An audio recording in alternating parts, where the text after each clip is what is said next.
Engines roar, louder than a lion about to feast. Racers in the zone, gripping wheels like a beast. Outcast lead, tearing up the blacktop terrain. Rubber burning speed, churning gasoline in their veins. Peacemaker's lens, captures it clean. Broadcast a dream on a digital screen. NASCAR hearts with that outlaw creed. Outcast racing warriors of speed. Start your engines, thunder shakes the pit. Chrome shining bright, every car's legit. Draft moves tighter than a surgeon's hand. Chasing glory down roads cut loose from the land. From dusk to dawn, they circle the fight. Tires scream rebellion under stadium lights. Lap by lap, adrenaline sparks the night. Outcast league ends, never out of sight.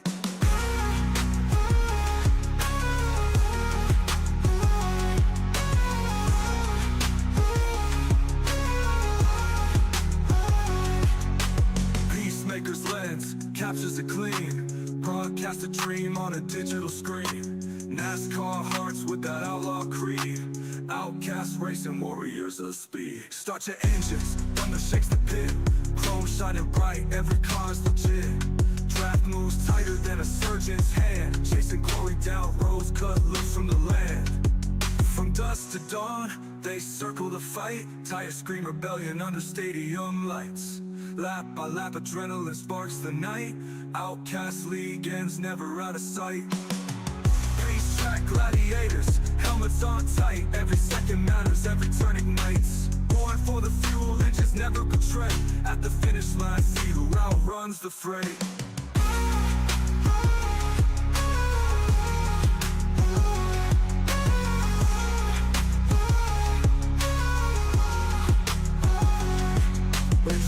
Louder than a lion about to feast. Racers in the zone, gripping wheels like a beast. Born for the fuel, engines never betray. At the finish line, see who outruns the fray.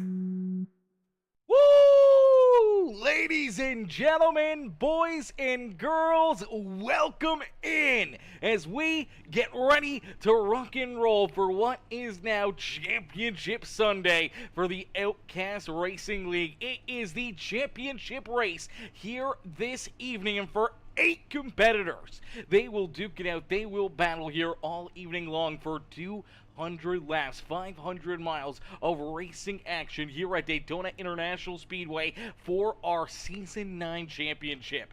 For all these drivers, they are hoping that they can keep themselves clean, green out there on the speedway, get some good laps in, hopefully not fall behind, not run into issues, or get collected in the big one, as that's always going to be the question. Lurking in the background here at these drafting style super speedways is the potential for the big one. No one wants to be collected. No one wants to get in and tore up here. So it's going to be a lot of fun to watch and see if these drivers can try to keep themselves out of issues here today. So they'll get loaded up, they'll get loaded in, and they'll get ready to see who can pick up the win here for the championship this evening. Is Chris Pilo. What's good, Chris? Krafts Stuff coming in, showing the love here with that like on the stream. My boy James Garland coming in as well, showing the big love here tonight, man, with the heart reaction. And for anyone that is watching or tuning in, you want to be a part of this same show next season, make sure you get a hold of me, get a hold of the Outcast Racing family over on Discord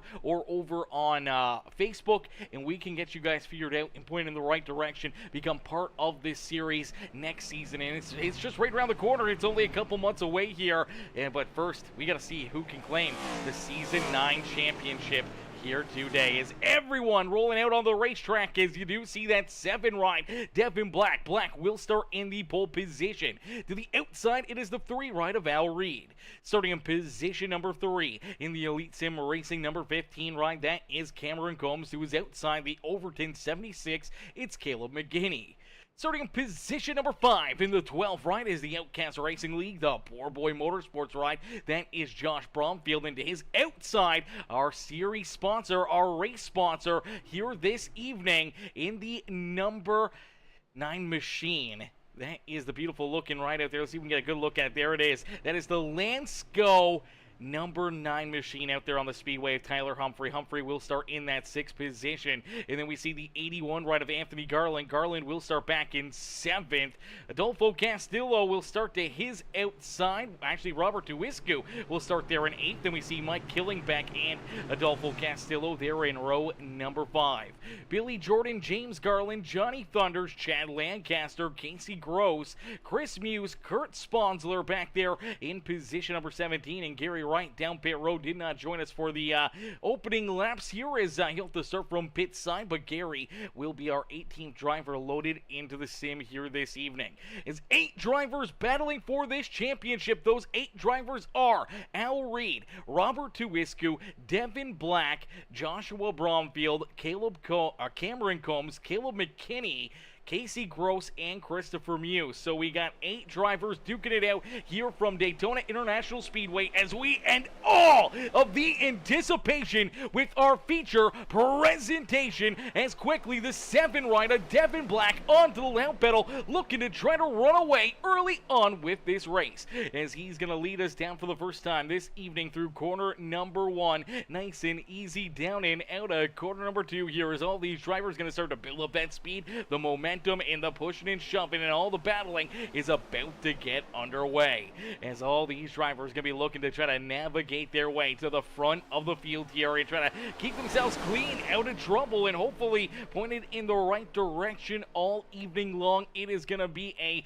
fun Sunday here at the Outcast Racing League. Obviously 200 laps of racing action. That's going to open up the door for a lot of craziness out there. A lot of things can happen. A lot of things can go right. A lot of things can go wrong for these drivers. So it's going to be interesting to see how they're going to be able to navigate and try to work around this racetrack and try to keep themselves, not only on the lead lap, but right there in contention all evening long, as it could definitely be a bit of a tight one. Could definitely be a bit of a rough race here for some of these drivers, but it's going to be very, very amazing as a huge shout out as well to Landesco, as this is the Landesco 500. Huge shout out there to Landesco coming on board, being our Daytona 500 sponsor here this evening, being the Landesco 500 now for the Outcast Racing League. As from Tyler Humphrey says, I'm excited to announce this week's championship race is sponsored by Landesco.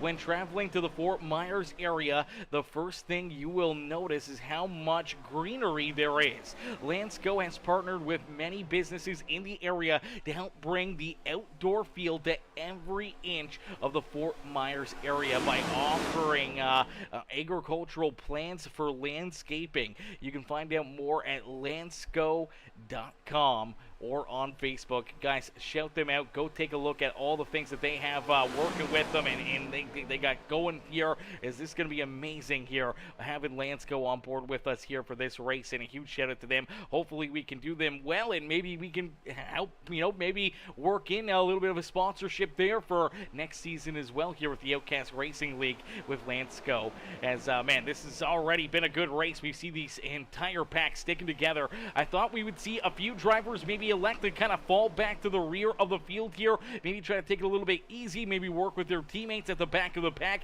try to keep themselves out of trouble. But we kind of see that outside lane starting to dissipate here. The inside lane starting to become a little bit more dominant. The outside lane really not getting too much helping hands. You do see Kurt Sponsler jump up there. He'll try to get lined up with his Elite Sim Racing teammates there in that outside lane. They'll try to battle back here and try to race their way back up to the front as Kurt Sponsler, Cameron Combs, Al Reed, and Robert Tuiscu, 3 of the Elite Sim Racing rides all right there together. Just a little deeper in the field now, as now you do see the 6 ride. He's kind of diving out of it. He's falling back in behind the 70 ride of Mike Killingbeck here. So the inside lane a little bit more single file, a little bit more organized, and starting to kind of pull away here. And obviously these drivers now starting to elect to move around here a little bit, maybe start to move some lines around and maybe try to go single file here for a little bit. Definitely not a bad idea to kind of settle into this race, get a lot of good laps in here. If we do see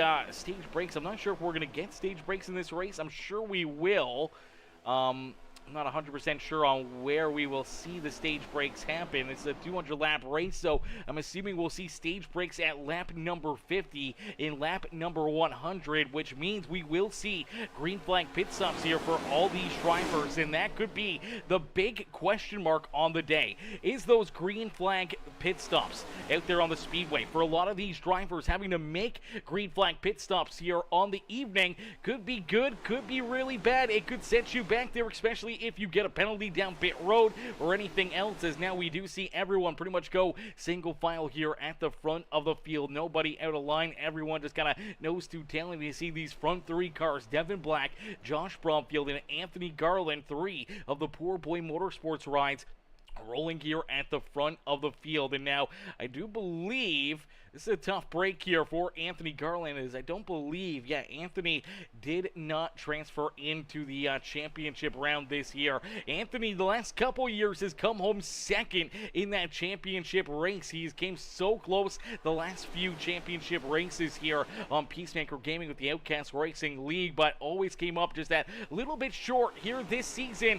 Not going to get that opportunity, and I have a sneaky suspicion that that Poor Boy Motorsports 81 ride, now that he's not in the round of 8, now that he's not in this championship 8 race in contention for the championship, but still in contention to win the race, I feel like he might be the driver to get it done here tonight. I feel like it would be very ironic if this is the one he ends up putting the 81 ride up and into victory lane for, is the one that he's not a part of the championship battle. But there's still a lot of racing, a lot of laps left to go here today. These drivers will have to continue to just keep on clicking off these laps. So we'll see if drivers try to play some odd strategies here, see who's going to get teamed up and try to work together, as that could be a big thing as well. Trying to kind of find your teammates out there on the speedway, try to get lined up with them, maybe pit earlier, maybe pit a little bit later, try to catch a caution flag at the right time, and maybe catch some of these other competitors a lap down out there on the speedway, or get them with a smaller pack out there where they're going to be a lot slower than you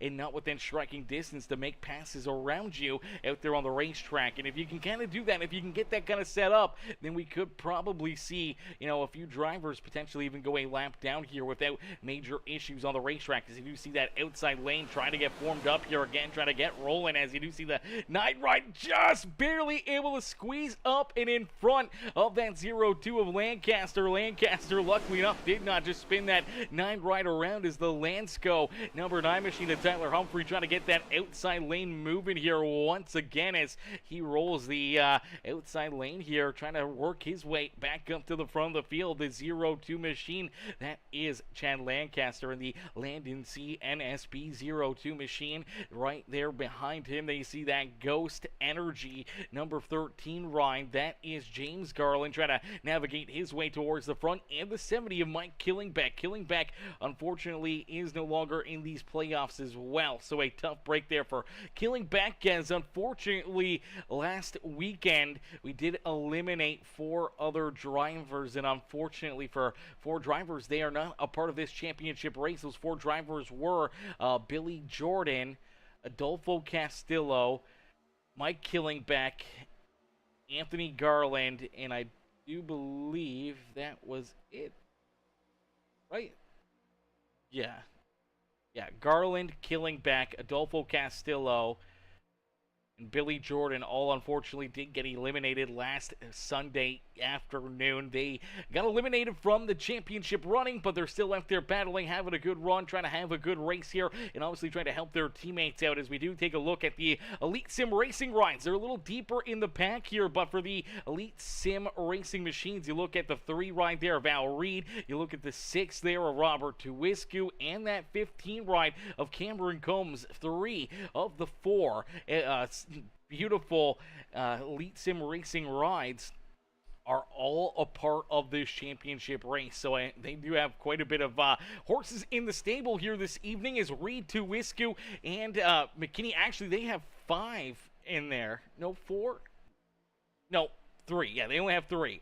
They have Al Reed, Robert Tuwiscu, and Cameron Combs are the 3 Elite Sim racing rides that are part of that championship battle. We got a couple of the Outcast Racing League Poor Boy Motorsports cars that are part of the playoffs as well, part of the round of 8 championship here. One of them being the number 7 ride here, Devin Black at the front of the field. His teammate Josh Bromfield right there with him. So a couple drivers here now sitting at the front of the field. They're feeling good. They're feeling fine. They got another teammate right there behind them in Anthony Garland, and then they got a couple cars that are no longer a part of the playoffs there right in front of them. Then we do see Casey Gross back here in that Quantum Motorsports number 77 ride. Now Casey, he is a part of these playoffs. Same with the 99 ride of Chris Muse, the 76 of Caleb McKinney, and that's going to pretty much do our top 8 right there. So a lot of different drivers, a lot of cats that are in contention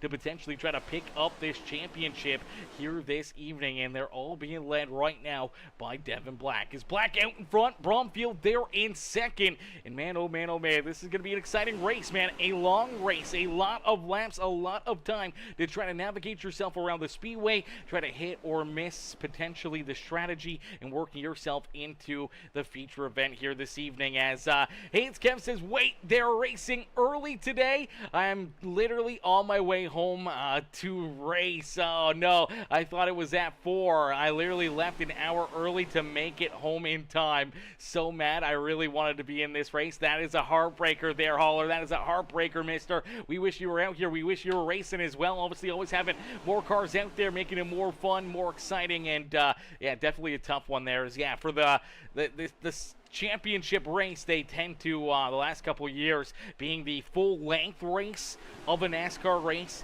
they start a little bit earlier for me, and for these drivers, obviously it runs a little bit later, so while they want to make sure that they get it in and not have too much time constraints or anything else, being the full-length NASCAR race, so they do start an hour earlier, so it started at 3 instead of at 4 o'clock here this evening. So tough break there for you, man. Tough break. Oh man, we wish you were out there. That's a heartbreaker right there, man. I wish I would have known that, and I wish I would have said something about that yesterday to you.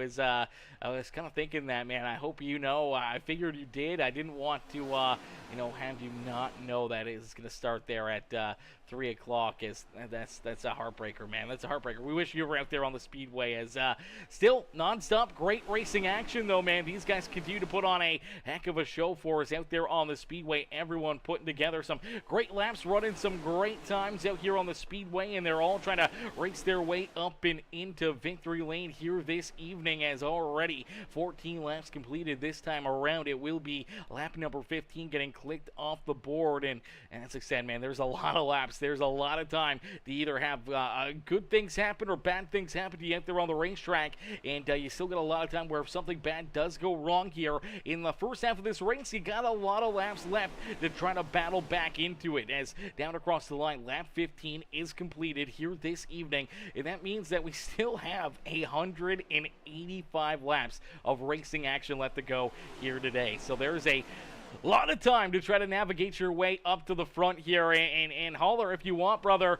jump into the Discord, man, and maybe we'll pull you in. Maybe you can give us a little play-by-play or a little, insight on what these drivers are doing, how they're rolling out there on the speedway, and, what they need to do to try to keep themselves potentially out of trouble or to navigate their way around the racetrack and everything else. So if you want to jump into the Discord and into the waiting room there for the in the broadcast area there, the post-race interviews channel, I'll pull you in, brother. I'll pull you in. Here we go. Continue to battle, continue to duke it out here this evening. Let's get a good look here at our championship grid as well. Let you guys get a good look at the drivers that are, no longer a part of these playoffs, and some of the drivers that are now in these playoffs as well. Let's see if we can get a little bit of a look here. Let me see if I can get a photo up.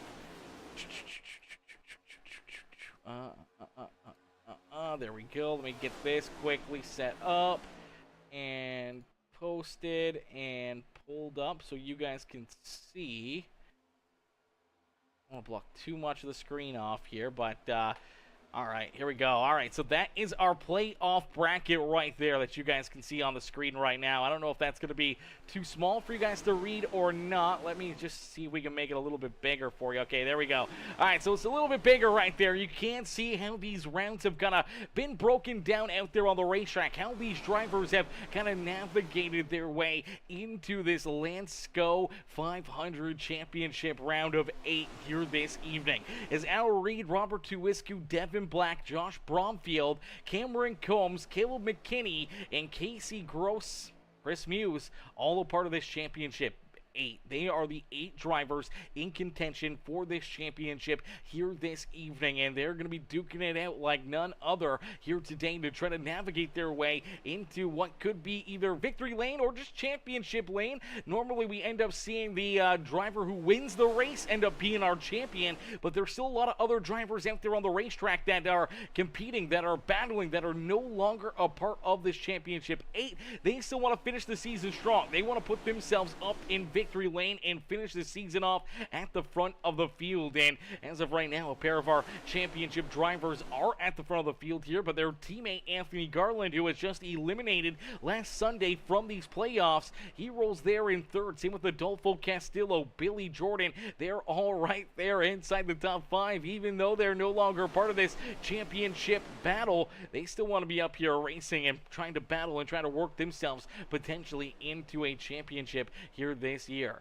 Or not championship, but run into another checkered flag here on the year, as obviously they're no longer a part of that championship contention. Casey Gross there in 6. He's looking good. He's trying to have a good solid run there, as he does have a couple of his Quantum Motorsports teammates up and around him here, with Johnny Thunders right there behind him. Johnny would love to try to put his number 60 ride up and into victory lane, killing back there as well in his beautiful Lawrence Tech University ride there in 8th. Caleb McKinney, another one of our championship competitors, there in 9th with Chris Muse, another championship battler right there in 10th. Al Reed, Robert Tuiscu, another pair of our championship 8. They're just outside the top 10, with Kurt Sponsler looking to have himself a good run, a good day at the Speedway there in that Midland Strungler number 49 ride. Cameron Combs, another championship competitor, a little farther back here in the field in that 15 ride. He rolls there in the 14th position with Chad Lancaster back behind him. And then we do see a couple drivers have lost the draft out there on the Speedway, rolling about 8 seconds back behind that lead pack. It is James Garland and the Landesco number 9 rider Tyler Humphrey. Now this is a very, very tough spot to be, as if we don't see a caution flag, we do see green flag pit stops coming up here in the next 15-20 laps. These drivers could potentially go a lap down in a quick hurry out there on the Speedway. Obviously not having any extra help here, no big draft there with them. They're just a 2-car pack, and they are currently running virtually about 2 seconds slower than our race leaders. So you got to think every single lap they're giving up that second and a half, 2 seconds, sometimes more, sometimes less. And unfortunately for these two, that's just gonna bring the field closer and closer to their back bumpers. Now it's about 11 and a half seconds between them and our race leader Devin Black, and with virtually about 28 laps until we see that first stage break here on the day. That's going to give them a lot of time to potentially go a lap down out there on the Speedway, especially with trying to make green flag pit stops and everything else. They maybe will be able to save a little bit of time there, but at the same point in time, they'll probably lose time. Being that 2-car pack coming down pit side, if they're not hooked together instantly out of pit lane and down pit lane, then they are going to lose a lot of that extra draft time, and they're going to fall farther and farther behind all these drivers, and could be the first 2 cats to go a lap down here today. As Devin Black, Josh Bromfield, Anthony Garland, 3 of the Poor Boy Motorsports rides here at the front of the field, they are feeling absolutely fine out in front. They are just running some good solid laps, keeping themselves here at the point. they're feeling confident. They're feeling comfy here. Obviously, they know there's a lot of time left in this race, so there's no sense in really pushing the subject, trying to make, abnormal moves or anything else, or trying to throw big blocks. You do see the 81 ride moving around. I think he's just trying to get some fresh air onto the hood of that 81 ride, maybe running into some overheating issues there, running right in behind that 12 ride for so many laps. So you will see a lot of drivers kind of dive out of the line here, trying to get that extra air onto the front of their car. As you do see the 31, he moves up there. A couple other drivers start to move up, trying to get that extra air onto the nose of their race cars, obviously trying to get that extra little bit of airflow in through the car to try to help them from overheating here throughout the evening.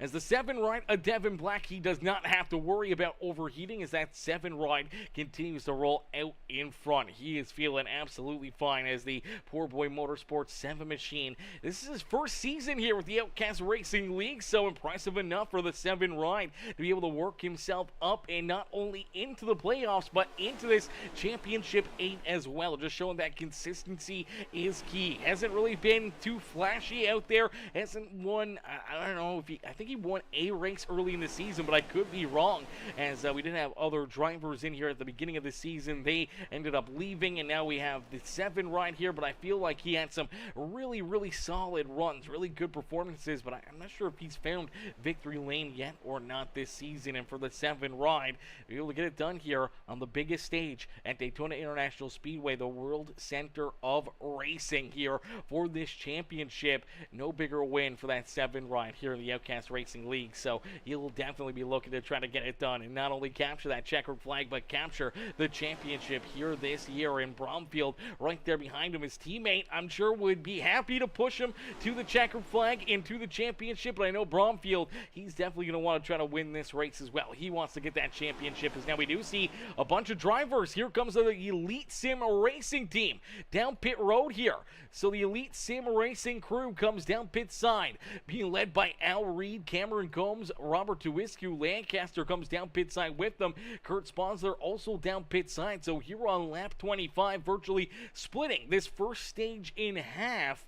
You do see these drivers head down pit road. Now they're going to get looking to line up here as quickly as possible. They don't want to have big gaps in between each other and have that little less of, drive out there in that draft out on the racetrack. They want to stay glued together here and hope that they can just kind of pick up that speed and momentum and just kind of drive away and hope that they can try to keep pace or potentially ahead of that other pack. As now we do see James Garland and Tyler Humphrey. They're a little deeper in the field here, but they do head down pit side themselves. So the 2 drivers that did lose that draft here early in this race, the 13 and the 9, head down pit side for their green flag pit stops. As green flag pit stops underway, man, this is going to be fun to see how this is all going to play out, how it's going to shape up here, as we still see the 10 drivers out in front in this lead pack yet to come down pit side. We'll wait and see how long they wait here. Do they roll out there for another 5-10 laps? How long can they make it on a tank of fuel here in this race, and where will it set them up here for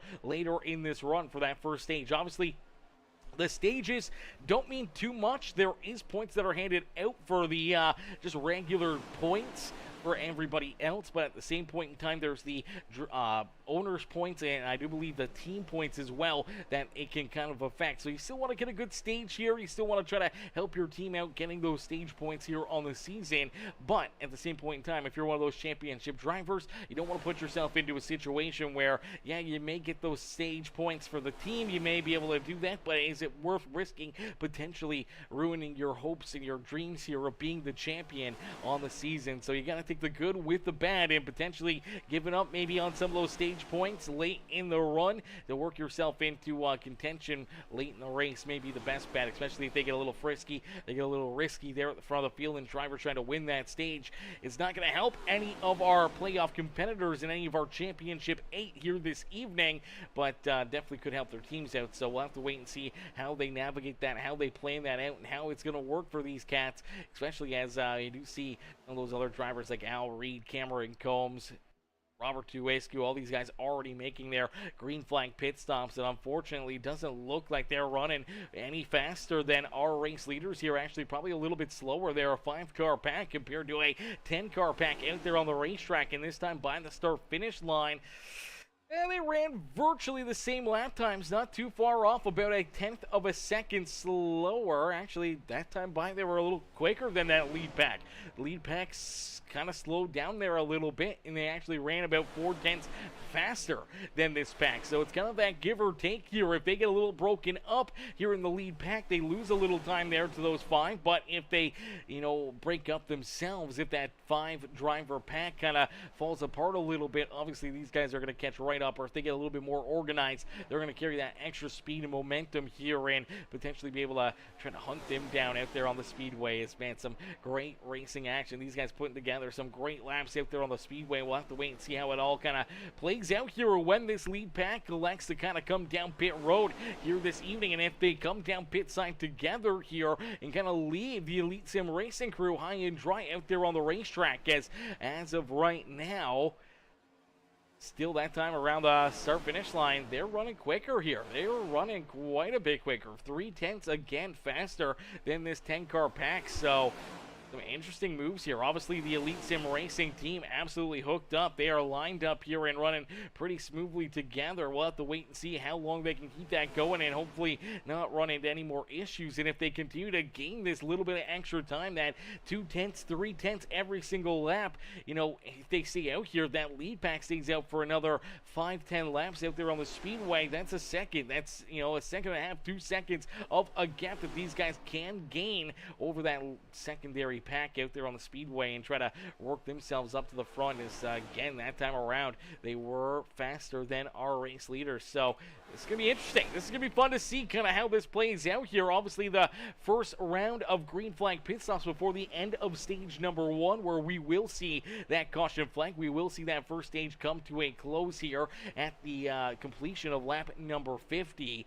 And now for these drivers, obviously seeing that come out here in this one, as Bones Does says, night racing in the daytime. What's next? What's next? Oh, brother. Well, I'm sure later on tonight we will be doing some day racing at nighttime. That's what's next, brother. That's what's next right there. Is Devin Black, Josh Bromfield, Anthony Garland, 1, 2, and 3 still out on the speedway. Billy Jordan there in position number 4 in looking for more. Adolfo Castillo back in 5th with Casey Gross, Mike Killingbeck, Caleb McKinney, Chris Muse, and Johnny Thunders are top 10 here in this lead pack. Now about 41 seconds back behind them, you do see that number 3 machine of Al Reed, Cameron Combs, Robert Tuiscu, Chad Lancaster, and Kurt Sponsler there, rounding out our top 15. And a little farther behind them, and unfortunately now the first 2 cars a lap down out on the speedway, it is that 13 ride of James Garland and the number 9 of Tyler Humphrey. So Humphrey in that Landesco number 9 machine, unfortunately a lap down now out on the racetrack, but hoping that this whole pit cycle kind of cycles through. They're able to stay on the lead lap as that stage comes to a close, and that they can work themselves, back into the action after stage number 1 comes to an end here this evening. As right now, if another caution flag were to fly, that could trap them a lap down out there on the speedway. So they're just hoping to keep their cars clean, just keep on rolling here and not fall too much farther behind our race leaders. This is Devin Black, Josh Bromfield, Anthony Garland right there, first, second, and third on the racetrack, with Billy Jordan back in 4th, Adolfo Castillo, Casey Gross, Mike Killingbeck, Caleb McKinney, Chris Muse, and Johnny Thunders are top 10 out there on the speedway. As of right now, we got, 1, 2, 3, 4, 5 of our playoff drivers here, 5 of our championship, 8 still rolling here at the front of the field. 3 more, unfortunately, have already came down pit side. That was all the Elite Sim Racing rides of Al Reed, Cameron Combs, and Robert Tuiscu that came down pit road already. They're on lap number 25. So 5 of our championship drivers yet to come down pit side for their first green flag pit stop. 3 of our championship 8 have already came down pit road here for this first stage pit stop on the evening. So we'll have to wait and see. We're getting down to the nitty gritty as Devin Black, the 12 rider Bromfield, some of these other drivers down across the line will click off lap number 35. And now you do see the 31 machine of Adolfo Castillo. Adolfo does come down pit road right here. So Adolfo down pit side. He's going to bring Caleb McKinney, Mike Killingbeck, Casey Gross all down pit side there with them. So a lot of these drivers, we got 4 more that just elected to come down pit road here and make their green flag pit stops. Looks like a lot of just gas and goes out there on the speedway, knowing that they want to try to make it to the end here. Now, with that being said, taking fuel only, potentially needing a little bit more fuel, but maybe a little less fuel there. They don't need too much more to get to the end of lap number 50, so potentially having a little bit shorter of a pit stop. Maybe they can stay in front of that second group of Al Reed, Cameron Combs, Robert Tuisku, Lancaster, and Kurt Sponsler as they start rolling back out onto the racetrack there. Headed down the back straightaway right now, and unfortunately for Al Reed and these guys, they're just headed down through corner 1 and right now out of corner number 2. So that gap between them and the other drivers that came down pit side is about 8 seconds, but they are closing the gap in a quick hurry. Obviously, they're not completely organized there with the 70 right on Mike Killingbeck falling back a little bit, but for Caleb McKinney, Adolfo Castillo, and Casey Gross, they're all right there tight together. They are going to slow down just a little bit there. That allows the 70 rider Killingbeck to catch up to them, so they will have a 4-car pack there. Now in the second grouping out on the racetrack and in front of Al Reed, Cameron Combs, Tuisku, Lancaster, and Kurt Sponsler here this evening. But Devin Black, Josh Bromfield, Billy Jordan, Anthony Garland, Chris Muse, and Johnny Thunders all still stay out on the racetrack here. Did not come down pit road that last time around or with those other drivers. So obviously making their bet here this evening on what the game plan may be out there on the speedway to try to put themselves up and in to victory lane here today for that championship or even just the race win for one of them here this evening, as Devin Black and Bromfield have been 1 and 2 for pretty much all race long. It did not take long for Bromfield to get there to the back bumper of that 7 ride. Devin Black led the opening laps and continues to lead this race here, and he's hoping to keep it that way as here they come down pit side. They're all going to get checked up. They're all going to slow down enough where they're not going to get caught speeding down pit lane, or at least hope not to get caught speeding down pit side, as a pit road penalty here could really set you back on the evening, could really ruin your race. And for the 14 of Billy Jordan, he'll find his pit stall. There's Chris Muse, Johnny Thunders, he'll go down into his pit stall. Here comes Devin Black into that first pit stall here this evening. Our pole sitter on the day, as he did hear a couple cars go around him. That is James Garland and Tyler Humphrey, both putting themselves back onto the lead lap here this evening. And now we do see a little bit slower pit stops here for this other group. So Chris Muse out first, and then we see this other group here. We do see Casey Gross, Caleb McKinney, Adolfo Castillo, the 70 rider Mike Killingbeck all get around Chris Muse and all these other drivers that had just come down pit road. And for these guys, they're going to have Al Reed in this group fly right through them here in a quick hurry down the back straightaway. So for the Poor Boy Motorsports group, obviously a little bit different of a pit strategy right there, and they will fall back in behind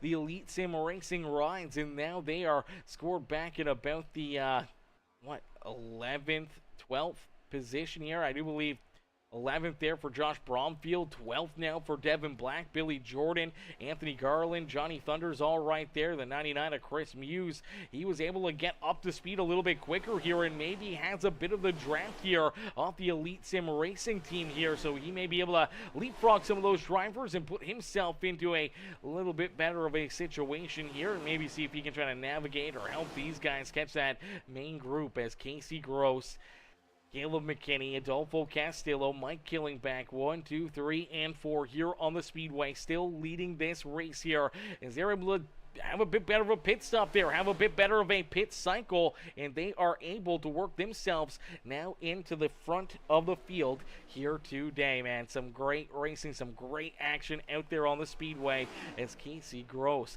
leads another lap here at Daytona, clicking off lap number 40 here this evening. And I don't even know what was lap 40. Is that 20% of the way through this race? Something like that. 20% of this race now completed. Still a lot of racing action left to to go here today, man. There is still a lot of laps, a lot of pit stops, a lot of craziness that can unfold, especially late in this race when we kind of get everyone maybe a little bit more organized, maybe a little bit more wound together. It could get very, very wild here on the racetrack, but you just see how that first stage is kind of run right there, clean and green, which is great to see some clean green racing out there on the speedway. But you really see how the varying pit stops there and different pit strategies, how that kind of played out there, and how that's going to set us up for later in this race. And if drivers either have to change their game plan or still try to roll the same game plan where maybe it works out. Casey Gross, McKinney, Adolfo Castillo, the 70 rider Killingback, they are at the front of the field here. They've got a sizable gap between themselves and that second group, as that second group now starting to get wound together here. You do see Al Reed, Cameron Combs, Twisku there at the front of this pack, but they do have the rest of the Poor Boy Motorsports rides now joining along here and into this fight as well. So we'll have to wait and see if they try to make a move and get around them for some stage points here for their team playoffs, but not for their driver playoffs here this evening. I'm sure the drivers back here that are part of this championship, like Chris Muse or Devin Black or the number 12 of Josh Bromfield, may not want to try to make any crazy moves up here and try to get around the Elite Sim Racing rides. They may just be a little bit more confident, cruising in behind them and waiting for this stage to come to an end. But for Casey Gross, Gil McKinney, this top four drivers, man, they've got quite a bit of that back straightaway in front of that second group. Right now, it's rolling about 6.4 seconds, the gap between first and our fifth place driver. And look out now as the number 81, Anthony Garland, gets shot down into the infield here. He's trying to hang on to it. He's going to get sideways on the racetrack as he rolls back up there. Luckily enough, able to catch it, keep it rolling here. No caution flag on the speedway. We keep it clean and green, but a heartbreaker right there for Anthony Garland. Obviously no longer a part of our championship 8 here this evening, but for the 81 ride, trying to help his teammates out, this is going to set him back. Let's take a look back and see how this kind of happened, how this went wrong for this number 81 and the potential contact that he may have had here. See if we can take a look at it, as I'm not sure if things just get log jammed right here. They're stacking up in front of him, and yeah, that's exactly what happened. So you see the 12 ride, the 7, they kind of check up here a little bit. They're rolling out of the throttle. That's allowing the 14 ride to catch up in a rapid pace here, and then he rolls out of the throttle, not wanting to run into the back end of the 7 ride. Obviously the 81 did not get the memo as quick, ends up getting a piece of the 14, but still trying to keep himself from running over him and causing that first caution flag. Gets shut down into the infield here, down through the Daytona Speedway grass, and luckily enough that car doesn't get too messed up. The splitter doesn't dig in, but does roll back up onto the racing surface here, back down onto the apron, able to keep on rolling, but definitely not the position that he wants to be in right now. Is now scored back in about the 15th spot. No drafting help, no nothing, but luckily enough for him, this stage will come to a close here in just about 5 more laps here this evening. If he can try to keep himself out in and on the lead lap, then he could get himself right back into the action, but being by himself, he's going to give up a lot of time here to this lead pack. Hopefully, though, with 5 laps left to go in this stage, that it's too big of a gap for them to catch up to our other drivers that are struggling out there on the racetrack, including Anthony Garland. He does have a pretty sizable gap here between himself and that lead pack, so he's got to be feeling confident. But for James Garland in that 9 ride of Taylor Humphrey, we talked about them early on, losing the draft here and falling back in deep into this field, and now scored back in 16th and 17th, and they haven't had that draft for quite a while. And quickly that lead pack is catching up to them. They are not too far away. They're right there in the same corner virtually here, but with only 5 laps, 6 laps, or 4 laps left to go here at the line for this first stage. If they can just keep on rolling, keep that pace up, and try to keep themselves in front of these drivers, potentially that they can stay on the lead lap and not have to worry about the lucky dog or wave arounds or anything like that. So we'll have to wait and see what they do, and if they're able to manage and stay just in front of Casey Gross, our race leader out there on the speedway, as Right now, I want to see the gap is only a couple seconds here, and they're not too far away. And being that 4-car pack, they don't have too much extra drafting help, but they do have that little bit extra, so they are running a little bit quicker than these guys. As last time around, we did see James Garland and Tyler Humphrey. They were running probably about 2 seconds slower than this lead pack, so 2 seconds off the pace. They could easily go a lap down here in a quick hurry. And as you do see these guys, they are hunting them down, man. They are chasing them down in a rapid pace. So we'll have to wait and see if they can just hang on to it. Maybe Casey Gross, Caleb McKinney, Adolfo, and Killingbeck all decide to maybe roll out of the throttle, maybe cut them a bit of a break here. Obviously, they've got a sizable gap here, about 4 seconds between themselves and Al Reed and the rest of this secondary pack here. So they're not really feeling too much pressure. They're at the front of the field with this big pack back behind them, trying to hunt them down. They don't want to give up too much time, where it allows this group to catch up to them and battle there for this stage end, or just trying to keep that track position. If they just kind of keep them right in front of them, maybe pick them up with the draft and keep those 2 cars that are about to go potentially lap down here up in front of them, but it doesn't look like that's going to happen. They are going to move up and out of the way. They will go a lap down, as you do see the 13 fall back in line. Here comes that 9 rider Tyler Humphrey into line as well. Unfortunately here for Humphrey, he is no longer in that free pass position. That 13 ride of James Garland, he is in that free pass spot out on the speedway. So for the Landesco number 9 machine, definitely not a good place to be. He'll need a quick caution flag after our stage break here to potentially get himself back onto the lead lap here this evening, as the 9 machine tries to roll up to them here, tries to catch up to them. Maybe he can make a bit of a charge here, maybe see if he can fight his way up to the front, but no, he's going to end up coming down pit road. All right, bold strategy here for the 9 ride. Coming down pit side here late in this stage and making that green flag pit stop. Obviously going to give up, concede that lucky dog position here, but he's going to come down pit side and make a green flag pit stop. Now, this could be a very bold strategy if he makes his pit stop, stays only 1 lap down. The rest of these drivers come down pit side. He should be able to get the wave around here and virtually still have the same amount of laps and tires on this number 9 ride and fuel as the rest of the field. So, interesting call right there. Definitely a very crazy move, and we'll have to wait and see how that plays out for him. As Casey Gross, these guys, they're headed down across the start finish line this time, and that will complete lap number 50 here today. So lap 50 is come and gone, and Casey Gross wins stage number 1 here this evening, as Caleb McKinney there in second, Adolfo Castillo, Killingbeck, and Al Reed are top 5 here in our first stage of the championship race here today. As man, that was good battle, some good racing, obviously some great strategy playing out right there, and for all these drivers trying to keep themselves into a position where maybe they can make a move and put themselves into an opportunity to win this championship here this year. Now let's see if we can maybe try to pull one of these drivers up and in to a different booth here. Let me see if we can get a look and a copy here of one of these drivers. See if we can get Casey up here into the booth right now, as Casey Gross picking up that stage win. Let's see if we can get Casey up here into the broadcast booth, one of our playoff competitors here this year. Let's see if Casey's got something crazy to say, or maybe give up a little bit of his secrets here on the evening. Hey Casey, it's Aaron up here in the Peacemaker broadcasting booth. You get a copy? Hey Aaron, what's going on, brother? Not much. Casey, man, winning stage number 1 here this evening on the championship night, man. It's got to feel pretty dang good.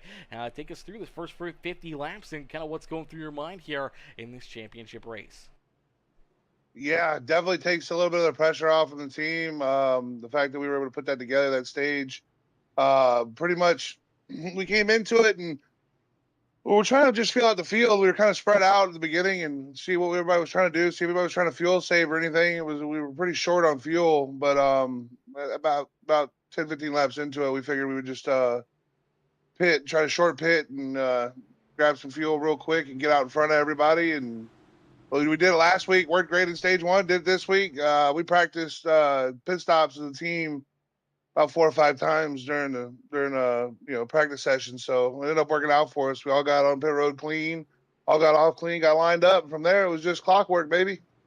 Absolutely, just clockwork, and obviously working out perfectly again here in this first stage. Do we expect to see a little bit more of the same here in stage number 2, where drivers maybe taking it a little bit more nonchalant out there, taking it a little bit easy, maybe not pushing the subject, knowing that this is a very long race. You don't want to have or cause issues here, early on the evening and cause any problems for, yourself or any of these other playoff competitors.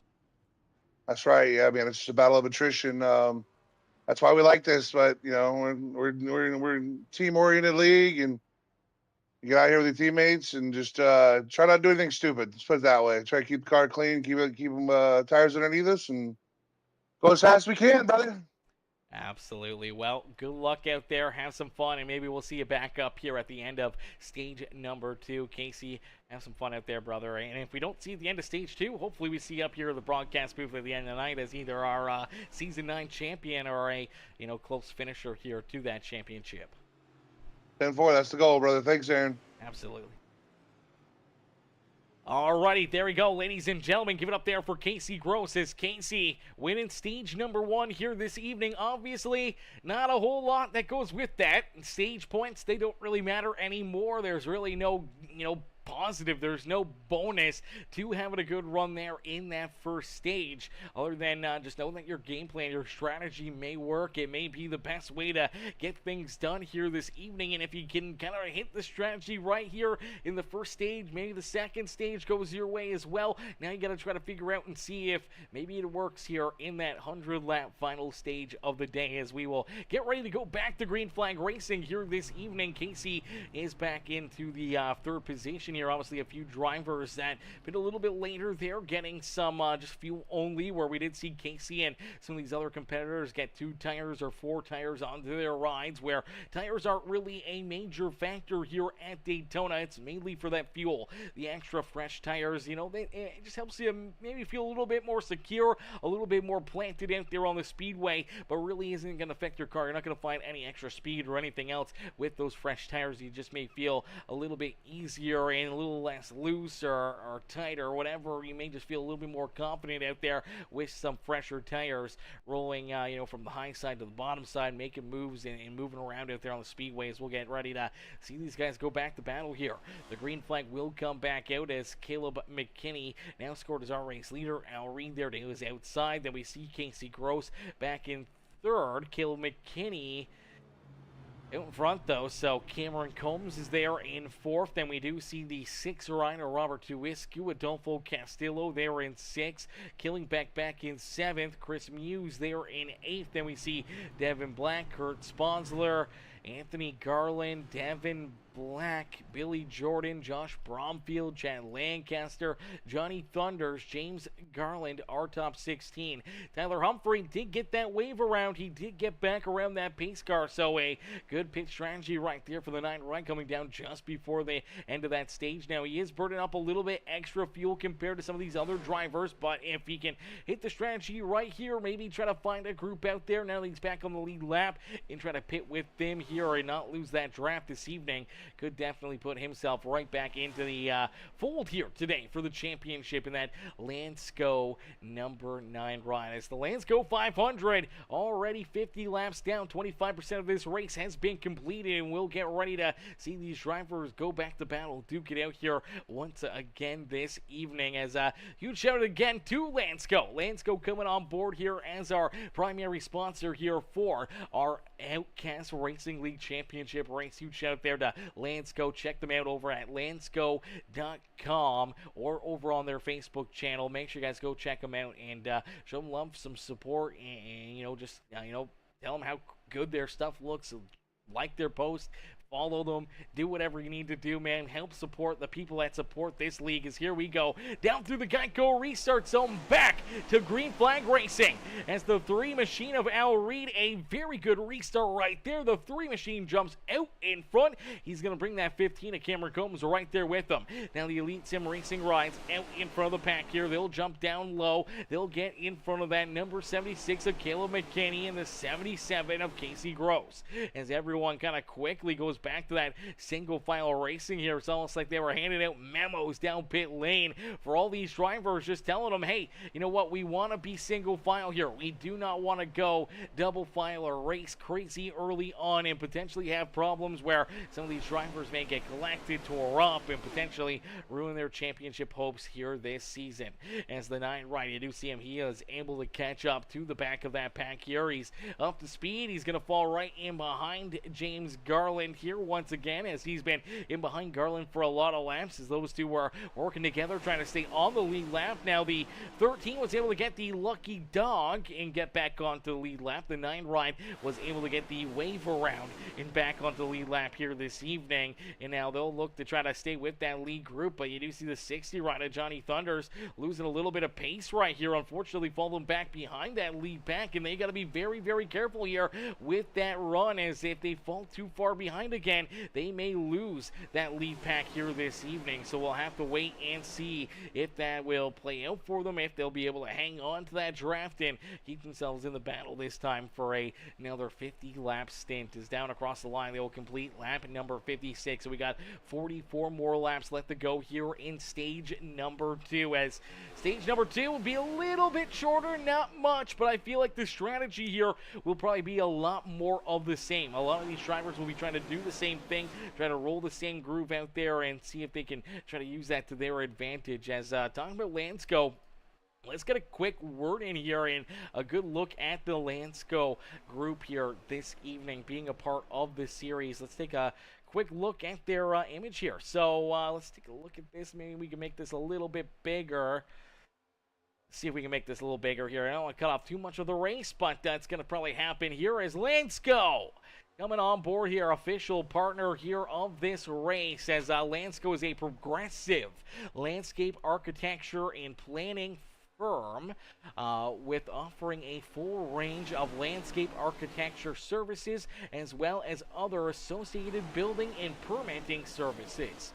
Oh man, that's pretty cool. That's pretty awesome, man. With over 50 years in the design and planning industry, Landesco sustainable design and planning methods ensure the needs and performance of each client's needs are met, while providing the utmost level of creativity and functionality. Smart solutions, naturally. That's absolutely amazing, as you can find out more by visiting the www.landesco.com or look up Landesco on Facebook here today. Huge shout out there to Landesco, as they are our race sponsor here this evening with the Outcast Racing League, and this is the Landesco 500 here this season for our championship race out there on the speedways. The championship race, man, it has been a lot of fun watching these guys duke it out here for the first quarter of this race. We still got a ton of racing left to go here this evening. Still a ton of laps left to be laid down, and a lot of opportunities for drivers to either race their way towards the front or potentially fall back a little farther in the field, as that number 3 machine of Al Reed out in front. Reed leads the way here in that Elite Sim Racing number 3 machine, as 5 of our championship 8 right now inside the top 5. Al Reed, Cameron Combs, Caleb McKinney, Casey Gross, and Robert Tuwiscu right now our top 5 in this championship 8 here this evening.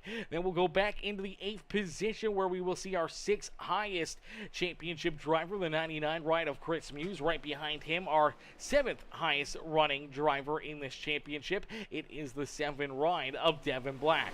And a little bit deeper back there behind him in position number 11, it's the 12 ride, that beautiful Poor Boy Motorsports number 12 machine of Josh Bromfield, bringing up the rear of our championship 8 competitors here this evening. Now scored back in the 11th position, still within striking distance, has some of his Poor Boy Motorsports teammates right on around him here, and obviously still a lot of laps left in this race and lots of time to try to navigate their way back to the front of the field. So I'll have to wait and see how they kind of size things up and what these drivers really learned over that first 50 lap stint, all running together, all running out there on the speedway, and obviously seeing some different pit strategies, different ideas, ideas for drivers on how they want to run this race here today, and we'll see how this second stage plays out, because it may be more of the same, maybe the same strategy here for a lot of these different drivers, or maybe we'll see it play completely differently. We'll have to wait and see how it ends up, as right now some of those Elite Sim racing rides a little bit more broken up here. Al Reed and Cameron Combs there at the front of the field there.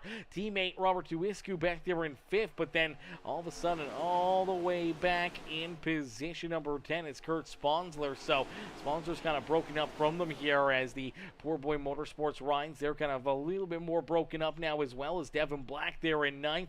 Bromfield, Billy Jordan, Anthony Garland all right there. So they're kind of together. They're only one car there kind of separating them as a 4-car pack together out there on the speedway. And then some of the Quantum Motorsports rides a little bit more broken up, as you do see Johnny Thunders back there in that 60 machine, back in that 14th position. But for Caleb McKinney, Casey Gross, Mike Killing back there, all up inside the top 10 here, and obviously they'll be looking to try to work together and navigate their way up towards the front of the field here this evening and try to put themselves into a winning situation. And for Chris Muse also in the Poor Boy Motorsports stable as well there for the 99 ride. So for Chris Muse, he's kind of right there as well with those Poor Boy Motorsports rides. So they're kind of all still tight together, only a car or two kind of separating them out on the racetrack. So when it comes to making these green flag pit stops, it's best to be around the drivers that are, you're working with here. And now we do see some movement here at the front of the field. Here comes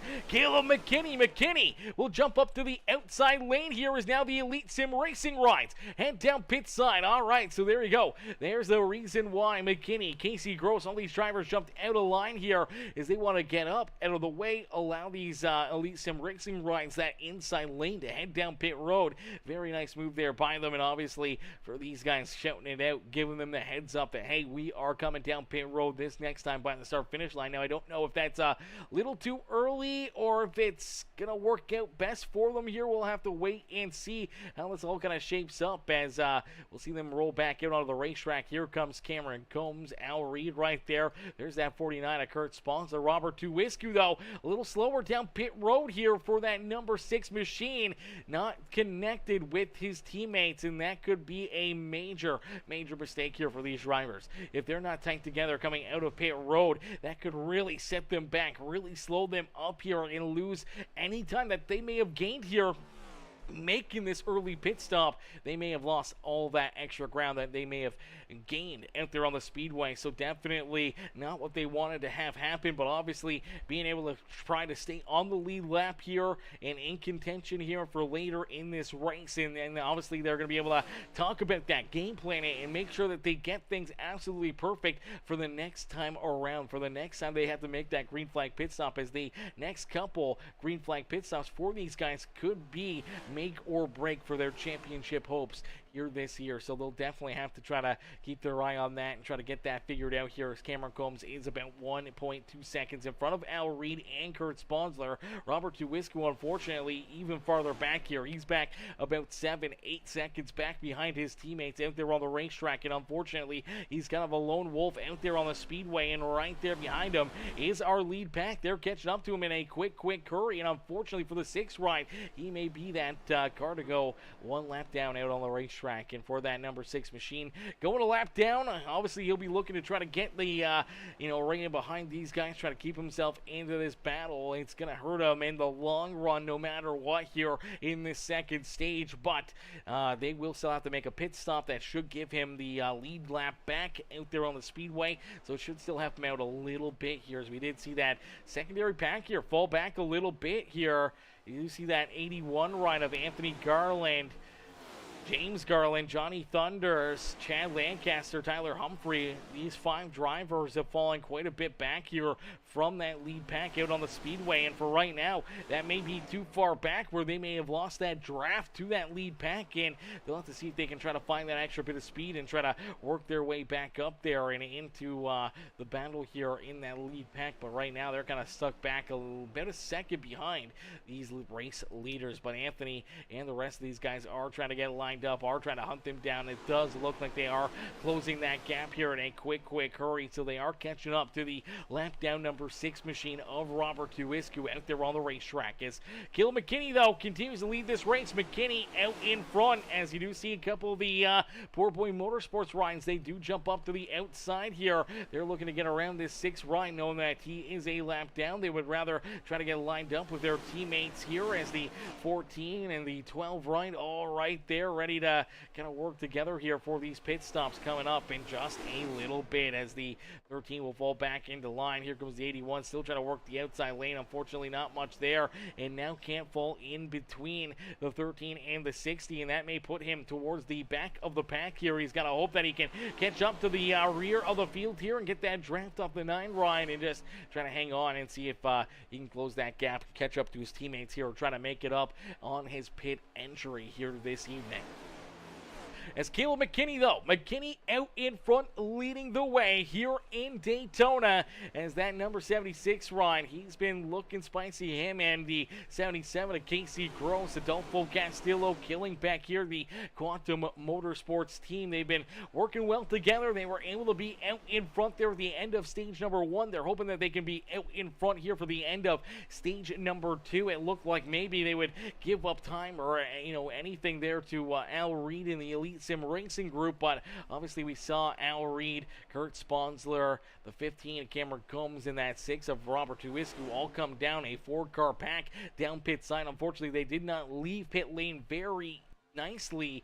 Tuisku's already a lap down, and for this 3-car pack right now, they are running slightly around the same lap times as the lead pack, but they're not gaining anything. They're not giving too much up, but right now, if things cycle through, we do see the rest of the field come down pit road. They are probably going to be behind that lead pack here with just how much time they gave up on the exit of pit lane and everything else. So we'll have to keep a close eye on that and see where they kind of get lined up or re-slotted in here late in this race for that final stage, or the end of this stage altogether, as Caleb McKinney, Casey Gross, Adolfo Castillo, Mike Killingback there in the top 4. Chris Muse now rounding out our top 5 with Devin Black, Johnny Thunders, Josh Bromfield, Chad Lancaster, and Billy Jordan now rounding out our top 10 on the Speedway.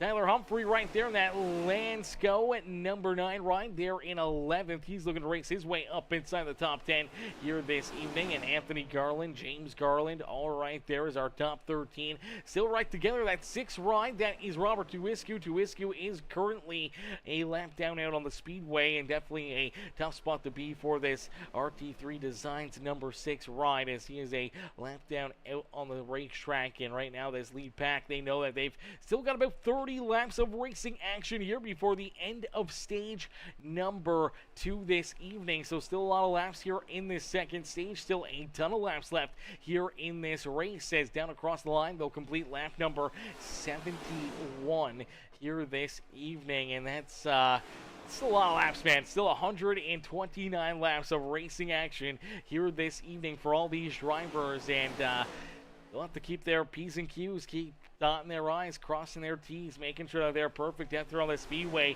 not wanting to make a mistake and potentially take themselves or one of their teammates out of the championship runnings here this evening. So you want to be very, very cautious about what you're doing out there, but at the same point in time, you still want to race hard. You still want to put yourself up and into victory lane, whether or not you're a championship competitor here this evening or one of just our regular drivers out there on the Speedway. You still want to try to find your way up and into victory lane to finish the season off strong, and I'm sure we may see Adolfo Castillo killing back late in this race. I don't know if they'll lead their teammates or not, but they may try to be, in front of them there and hope that they can just get pushed to the front here and have their teammate alongside them where they can win the race and the championship. But we'll have to wait and see how that plays out, as there's still a lot of time, a lot of laps left to go here in this race. And what we're going to do the next time around the start-finish line, see if we can jump on board with a driver like Josh Bromfield Bromfield here, one of our championship competitors here in that Poor Boy Motorsports number 12. Right, we're going to jump on board here with Josh and go for a lap or two around here, around Daytona International Speedway. Actually, we're not going to, as here he comes down pit road. So the Poor Boy Motorsports team, they elect to come down pit side here at the completion of lap number 73 here in the middle of stage number 2 this evening. So you do see Bromfield, Devin Black, Anthony Garland, Billy Jordan, and Chris Muse all down pit side here. Now we'll have to wait and see kind of how long they're down pit road, how much fuel they're getting, how much time they're spending down pit side, if they can kind of get out together and leave as a group here down pit road. And it does look like they're doing a much better job at it than what we saw with the Elite Sim Racing group. Obviously, Muse and Bromfield, they're up to speed first. They're trying to just keep themselves up here and hope that they can kind of slow down enough where the rest of the pack will be right there with them. Obviously, they're trying to hope that Billy Jordan stays there as well, as they don't want to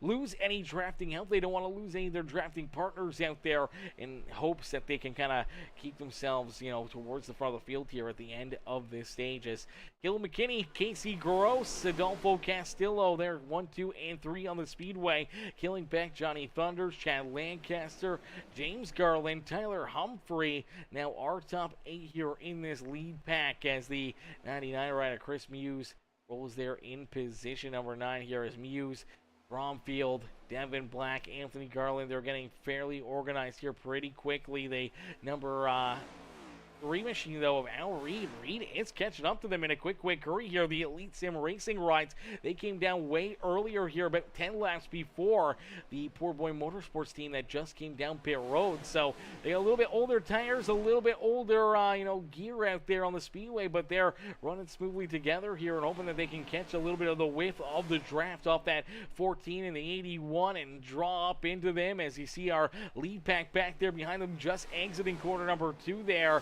And how close these guys are to potentially going a lap down, and potentially, if there's a caution flag, could get trapped a lap down out there on the speedway, or at least be set back quite a bit here off their strategy. So we'll have to keep a close eye on that. As down across the line, they are going to click off lap number 76 here this evening. So 76 laps come and gone out there on the racetrack. And now what we'll do is we'll jump on board with another one of our playoff competitors, one of those drivers that's a lap down, the number 6, Robert Tuiscu, and take a look and see what these drivers are dealing with out there on the racetrack here in that lead group, especially with him being a lap down competitor out there on the speedway here. As I'm going to get a quick drink break into me, and then we'll be watching these drivers duke it out.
Alrighty, some more green flag pit stops underway here as the 77 ride, the Quantum Motorsports team, does head down pit side here, and a bunch of other drivers gonna come with them as our lead pack heads down pit road here for what could be their big pit stop here to try to keep themselves out in front, potentially try to put themselves into a position to win this stage, as we did see Johnny Thunders there on pit entry. Let's play this back here and take a look at this 60 ride. It's coming into the pits. Unfortunately, just gets in there a little bit of a weird angle, maybe a little too much speed here for the 60 ride. Has to jam onto the brakes, gets a little bit of that grass.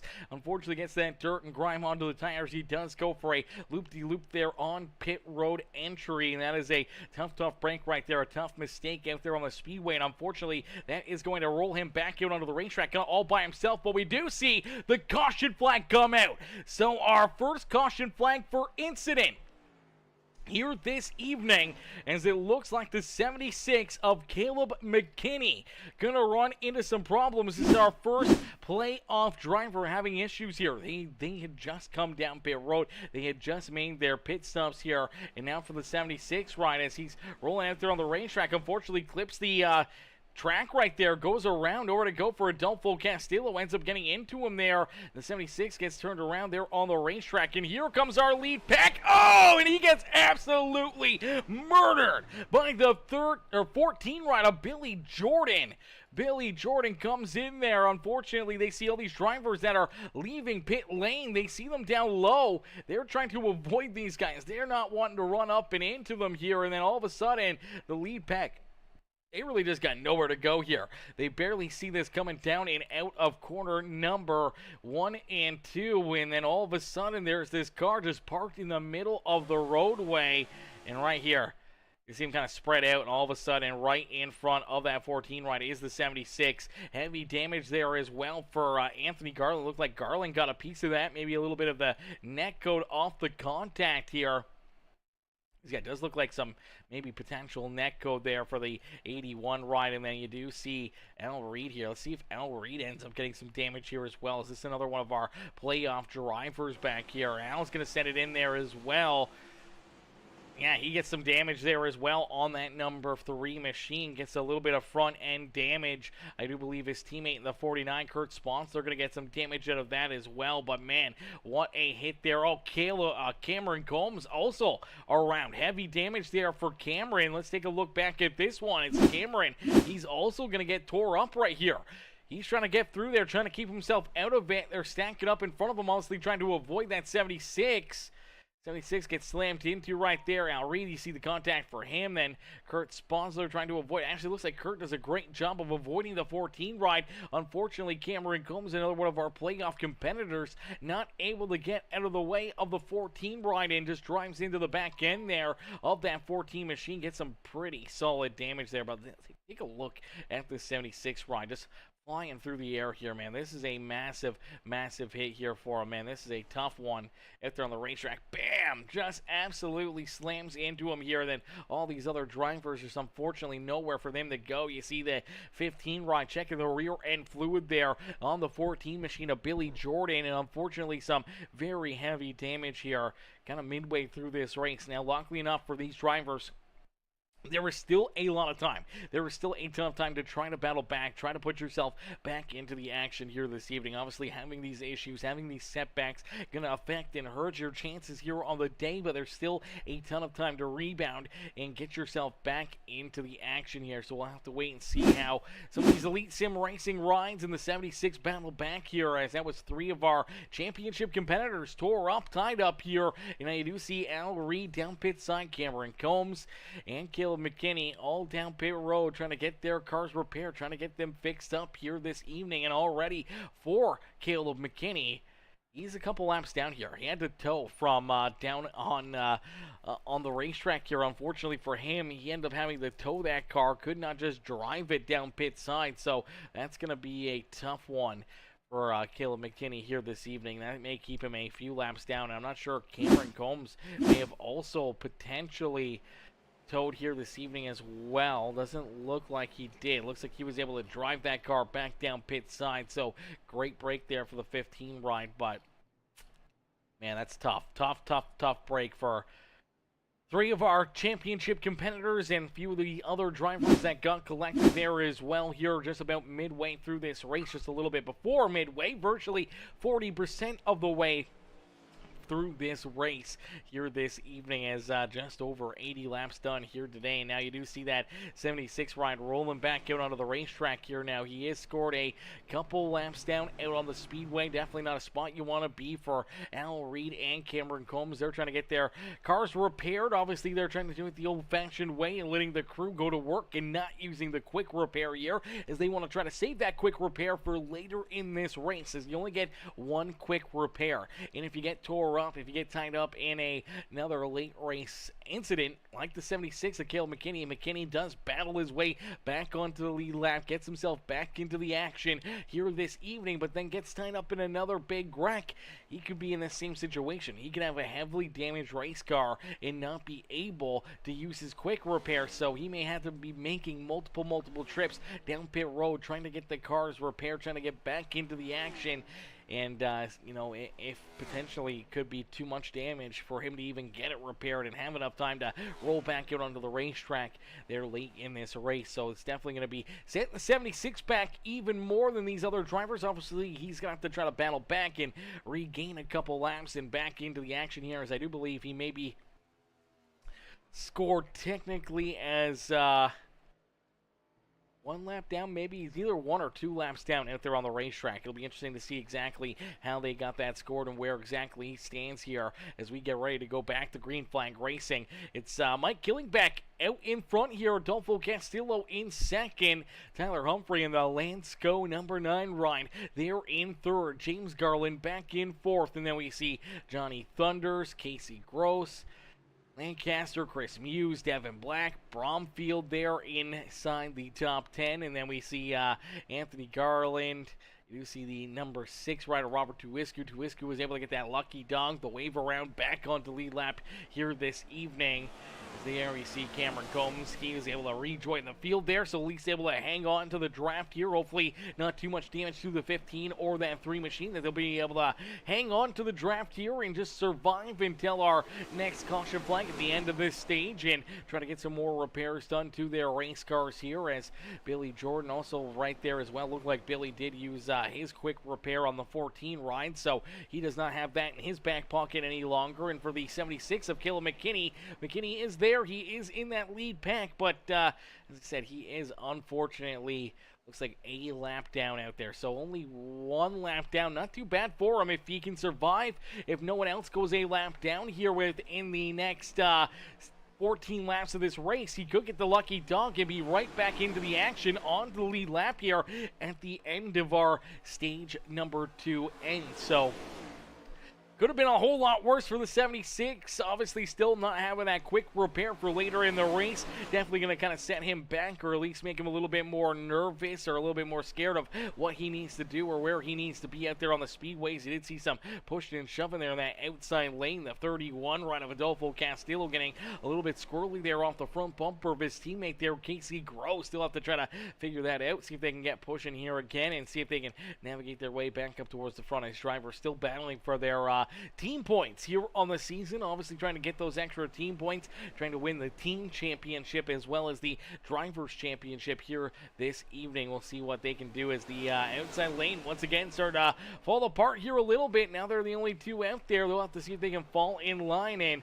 get back into the action here a little later. Hopefully see a couple more drivers maybe jump up and go with them. You see the 0-2 kind of thinking about it, wanting to maybe move up there, maybe go with them here, and now looks like he's up there, then dips out, goes up there, dips out. We'll have to wait and see if he does make that decision to jump up and into that outside lane and maybe try to help out Casey Gross and Adolfo Castillo out there on the speedways. Casey, one of our playoff drivers, falling to the back of the pack here. Obviously not a whole lot of drafted help up there for the Quantum Motorsports team right now, but out in front it is their Quantum Motorsports teammate. That is the number 70 rider, Mike Killingbeck, and now you do see that 0-2 starting to move around a little bit more. Now here comes Johnny Thunders maybe to into the outside lane as well, so maybe some help coming their way out there on the speedway as Kevin Timmy, what's good, Bubba? Bubba going in, showing the love. What's good, Bubba? Bubba showing the love here in this one. Also says, let's go Muse! Cheering on Muse here this evening. Says, hey, peace over there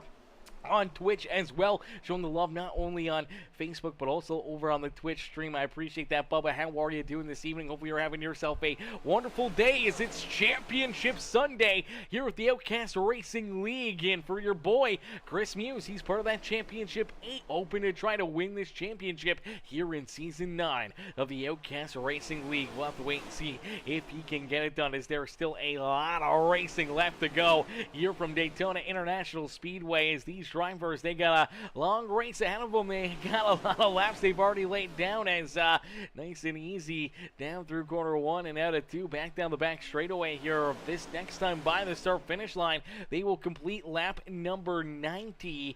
So we got still about 110 laps of racing action left to go here this evening. We're not even at that halfway marker yet today, and that just shows you, how long this race is going to be. And it's obviously going to be a very long race. Obviously, we see the Daytona 500. It's usually around that 3-4 hours in length, somewhere in there. Obviously, it's a fast racetrack. It's a long racetrack, but to run 500 miles here at a speedway, man, it's very exhausting.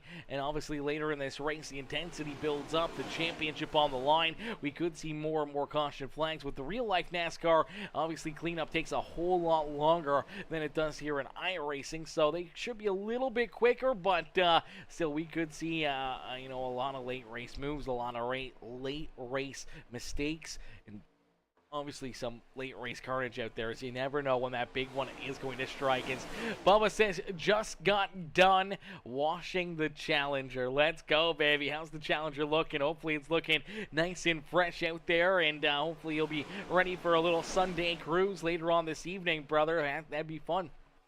Going for a nice little Sunday cruise in the Challenger with the old lady, or with your friends, or even just by yourself. A good thinking session, listen to some music and having some fun, driving that beautiful Challenger of yours. As he said, did that before the beers. Okay, you gotta do that before the beers. That is for certain. As Anne-Marie coming in, showing the love over there on YouTube. How are you, Anne-Marie? Says James Garland killing it in that sexy ghost car. Love you, boo. Let's go. Cheering on Mr. James Garland here this evening. And yeah, right now, boo, he's up there. He's battling. He's in this hunt for the front as he sits in that 3rd position. It was looking a little bit bleak there during that first stage, as obviously him in the 9 ride, they lost the draft. They fell back behind, and obviously they went a lap down. He was able to get the lucky dog back into the lead lap. The 9 ride was able to get the wave around back onto lead lap himself, and now here they are going from what was the doghouse now up towards the penthouse here, as they are running in that 2nd and 3rd position. And for Tyler Humphrey, he's got the Landesco sponsor on board with that 9 ride here this evening, obviously supporting the amazing sponsors here that support the Outcast Racing League. We can't shout them out enough. If you guys haven't already, make sure you guys go check out Landesco.com or Landesco over on Facebook, and check out the amazing work and the amazing things that they have to offer there with their company, and what they can do to help make your landscapes look absolutely top notch. As the 70 ride of Killingbeck leads the way, Landesco number 9 ride of Tyler Humphrey rolls there in 2nd. James Garland, that beautiful Warheads Ghost Energy number 13, there in 3rd.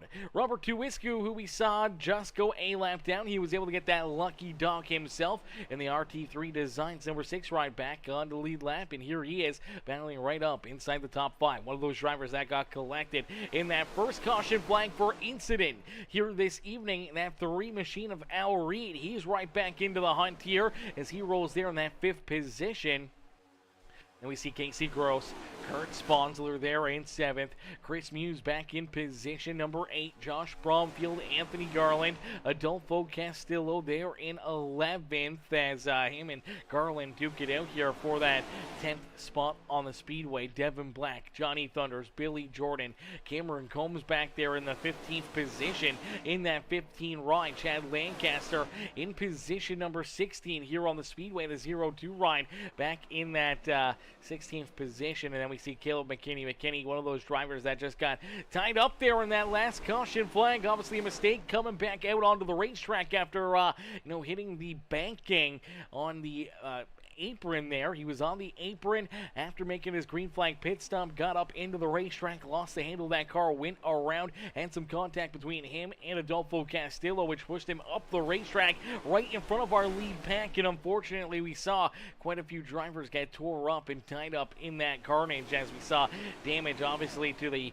31 of Adolfo Castillo, heavy damage to Billy Jordan, heavy damage as well to Cameron Combs and Al Reed. And luckily enough, all these drivers still battling, competing out there. And at the end of this stage, Caleb McKinney is in line to get that lucky dog, the free pass, and could put himself back into the action here this evening. As look out, here comes that 7 ride of Devin Black. Devin gets a big run here down through corner number 3 and 4, and he'll slide right up in front of his teammate there of Billy Jordan. Jordan will slide back into 11th here, but man, the 7 ride taking a great big run right there, and now leading his Poor Boy Motorsports teammates back here just inside our top 10 right now as he rolls there in 10th. His teammates back behind him there in 11th, 12th, and 13th on the speedway.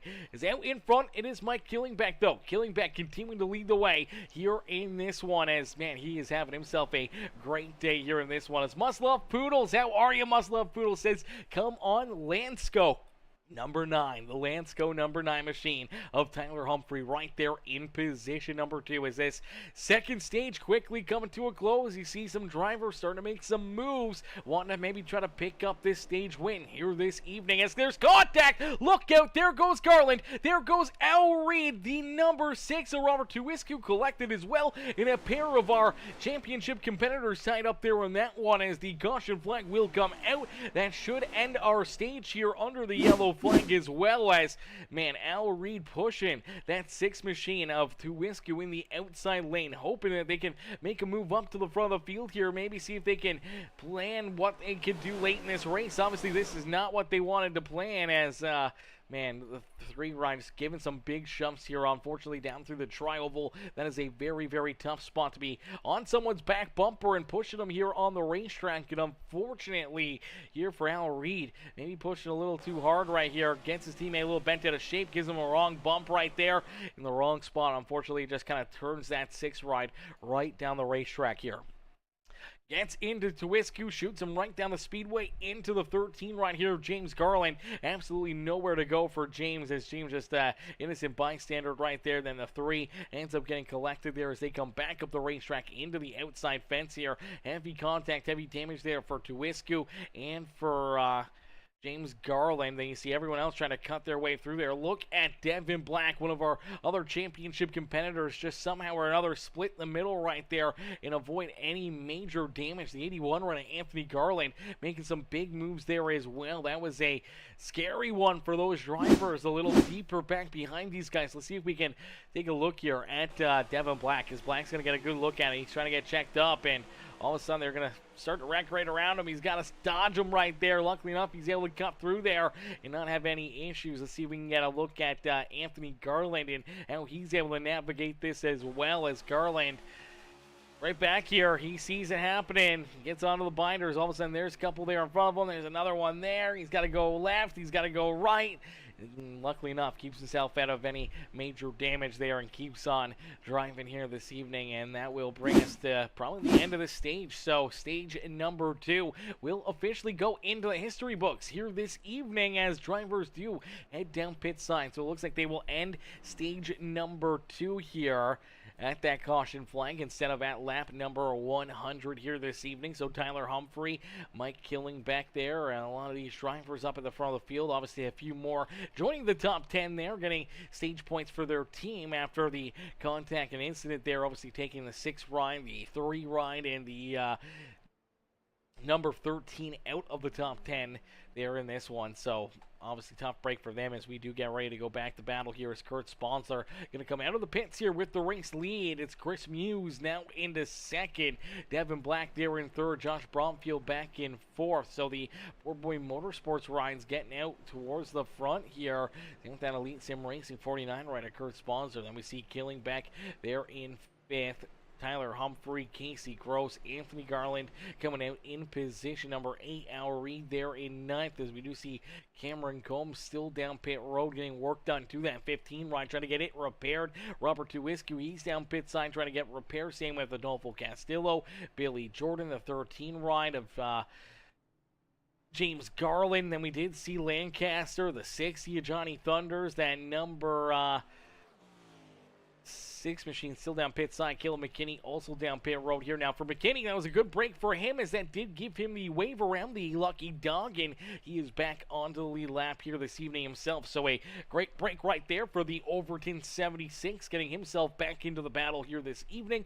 Obviously with that stage 2 caution flag coming out, no matter what, he would have gotten that lucky dog and back into the action, but now he's going to get a couple laps earlier here as we'll get ready to set these drivers back loose here for the second half of our feature event, as nice and easy down across the start-finish line. We will officially complete lap number 100 here this evening. So 100 laps down, 100 laps left to go here as we cross this start-finish line right here. Exactly 100 laps left in this race for all these drivers to try to navigate their way to the front and put themselves into position, and possibly the best position to pick up this championship here this evening, or for any of the other drivers potentially to pick up this race win here today, as there's kind of a race inside of a race here. Obviously, everyone wants to find victory lane, but at the same point in time, the drivers that are battling for this championship, if they lose the race, but they keep the other 7 championship competitors back there behind them,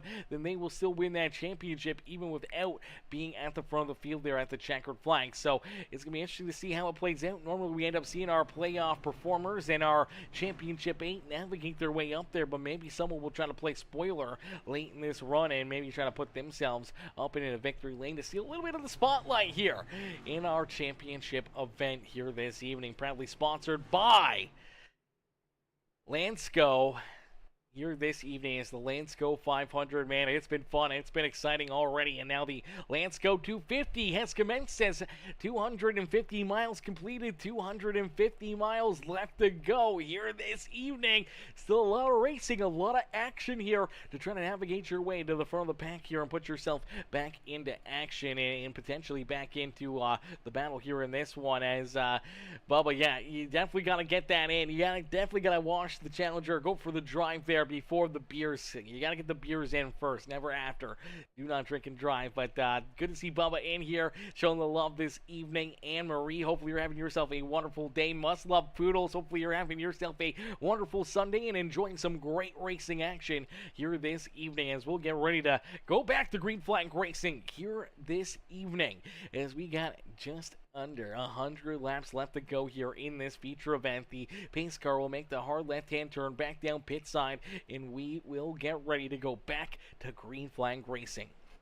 So the green flag quickly back out into the air. Here is the 49 ride of Kurt Sponsler. Sponsler leads the way here at Daytona, as nice and easy back onto the throttle here. Inside lane, outside lane, they're both kind of broken up right now. Drivers probably still wanting to be a little bit more cautious on kind of how this race is going to play out. Obviously still a ton of laps left in it. Now we have seen a few of our playoff competitors run into problems, have issues, get damage on their race cars. They may want to try to run a little bit of the same here, like we did see in that first stage, just clean and green, no caution flags except for the end of the stage, and they may want to try to get that 50, 60, 70 laps in before they really start to push that subject and really start race hard out there on the speedway, where the pushing and shoving is going to get tougher and tougher. The moves are going to get bigger out there on the speedway, and the intensity level will continue to ramp up throughout this evening. But I think for right now, I'm quite surprised we even see them too wide. I figured we would have saw these guys maybe go a little bit more single file here right out of the bat, try to make sure that they don't cause any more big issues or have any more big wrecks that a bunch of these guys could get collected in. So we'll have to wait and see how this plays out. Obviously, track position is key, and they may want to just try to race their way into the front of the field here and then fall down to the inside lane and intel with everybody else. But for right now, Killingback trying to battle his way back to the front of the field here, but it's Kurt Sponsler out in front. Sponsler in that Midland Strungler, number 49 right here at the front of the field, keeping all these cats back there behind him. As the 9 of Tyler Humphrey chills there in second here. Humphrey, after early on going a lap down, running into issues here. This 9 right has shown some pretty good speed here in that second stage and out there on the speedway as he worked his way up and in to position number 2. And now here he is right there on the back bumper of our race leader once again, pushing that 49 right now out in front here as these drivers storm back down the back straightaway here at the beautiful Daytona International Speedway here this evening. Still a ton of racing left to go. Still a lot of opportunities for drivers to try to navigate their way back up to the front of the field here this evening as, man, this has been a blast, man. A couple exciting wrecks there, a couple, issues out there to spice things up a little bit. But now we have the second half of this race, and this is really where you don't want to make too many mistakes here, or at least you want to have them still early on here in this 100-lap area. If you have a problem, you go a lap down. You want to make sure that you get a lot of laps left in this race where more caution flags can happen, more opportunities can present themselves to potentially get yourself back into the lead lap, back into the action here this evening. You don't want to have a late race wreck where you're down pit side for an extended lap or two, and you go a lap or two down late in this race, as we may not see late race caution flags, and you may not get that opportunity to get a wave around or a lucky dog and get yourself back into the action here. So it'll be interesting to see kind of how this plays out and how these drivers decide to handle it. I'm amazed we're still even too wide back here just outside our top 4 as you see the 13 ride maybe trying to move up here. Garland maybe wanting to race his way back to the front of the field here. He may want to jump up and steal this race lead away from Kurt Sponsler as that Ghost Energy number 13 ride just in front of the 60 machine, as you do see a few more of these drivers jump down to the inside lane. We'll see if they can gain some traction there on the outside groove as everyone trying to race their way up to the front of the field. And right now Johnny Thunder trying to work his way now around the 13 ride here of James Garland. Unfortunately for Garland, he does slide all the way back once again into the 8th position. Now kind of stuck right in the middle here. That's definitely not a fun place to be. Does slide up in front of the 60 ride of Johnny Thunders. Thunders will pick him up. The 0-2 ride right there with him of Chad Lancaster, as you do still see a little bit of damage here on Robert Tuisku's ride. Looks like Tuisku still has some pretty solid damage on that 6 machine.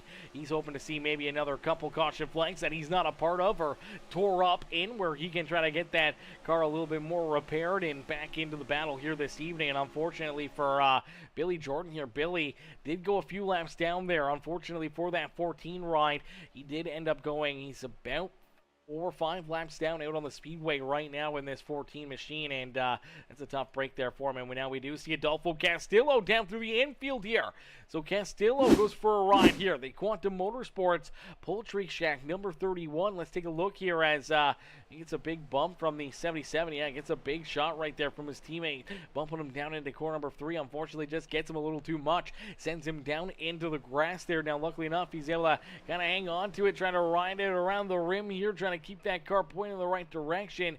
Even though he's down through the grass, we'll have to wait and see if he can roll back up onto the speedway. Does look like he will start to build up that speed and momentum, but does fall quite a ways behind the rest of that lead pack there. That's definitely going to hurt him here later in this run, as he's still just slowly but surely crawling down pit side here. I'm not sure if he potentially ran out of fuel. What seems to be the problem here for this number 31 ride? Slow on the racetrack here.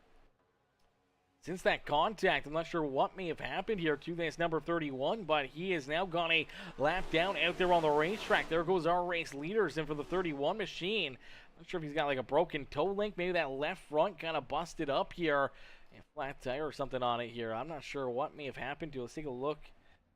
Doesn't look too wobbly there. Doesn't look like too much damage on this ride, but he is down pit road and just going to roll right down pit lane and back out onto the speedway. So I'm not sure what the game plan is here for that 31 ride, but still off the racing surface, down on the apron.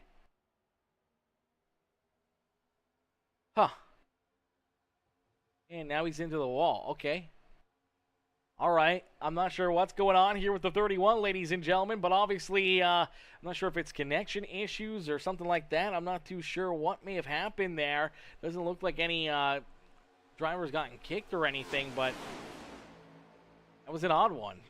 That was definitely an odd one. And for this number 31 machine, obviously, this is going to be a tough break here, not only for himself, but for his Quantum Motorsports teammates, as I'm sure, you know, they're all trying to work together, trying to build a good run here and trying to put his teammates, or at least a teammate there, the 77 ride of Casey Gross, into victory lane and picking up the championship. He actually gets a shot from Casey, his teammate, and that's what just shoots him down to the infield here. And then this car just slowly creeps around the racetrack down through pit lane here, and not sure what happened there. Disconnected, weird. Yeah, I'm not sure what happened there.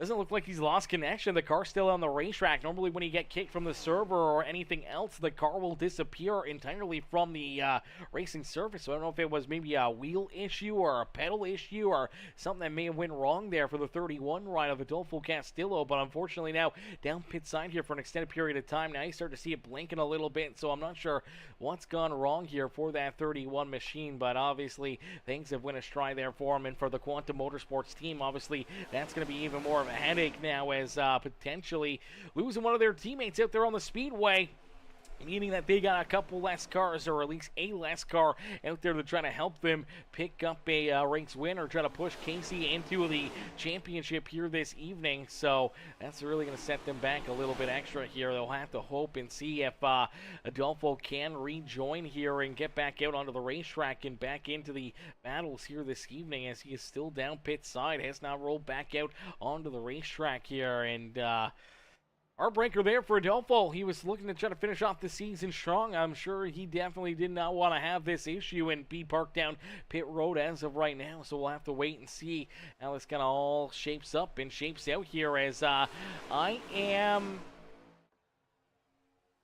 D3S Ram coming in. I am coming in, showing the love here, dropping that sub over on YouTube. Welcome to the Peacemaker family. Welcome to the Peacemaker crew coming in, dropping that sub over there on the YouTube stream, as the Midland Struggler 49 ride continue to lead the way here. He's out in front, and there is the caution flag. The yellow flag will come out as Anthony Garland. Garland's going to run into problems here.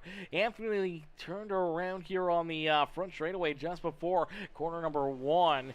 James Garland, he'll like that, as he did lose the draft there, but now back with that lead draft. But let's take a look and see what happens, as the 81 potentially going to get some help here from the 76 Ryan. You're going to see the 81 try to jump up out of line there a little bit, as he sees his teammate in the 7 kind of do it, and that opens up the inside lane for the 76. Oh, and a big hit right there for Anthony. Big hit, heavy front end damage there for that 81 machine, and unfortunately that does bring that caution flag out. Let's see if we can get another look at it here, as the 76 obviously trying to move forward here, wanting to gain a couple spots here, and gets an open door right here. You watch the 7 ride of Devin Black. Black, as he enters there, he goes up that middle groove. I think Anthony thought he was going to that middle side, and he jumps up with him, and that opens up the inside lane here for the 76, just to squeeze down low underneath the 81. Now the 81 trying to come back down onto the, that bottom lane and to that yellow line, and unfortunately, as he's moving down, he's going down over top the nose of the 76 machine of Caleb McKinney.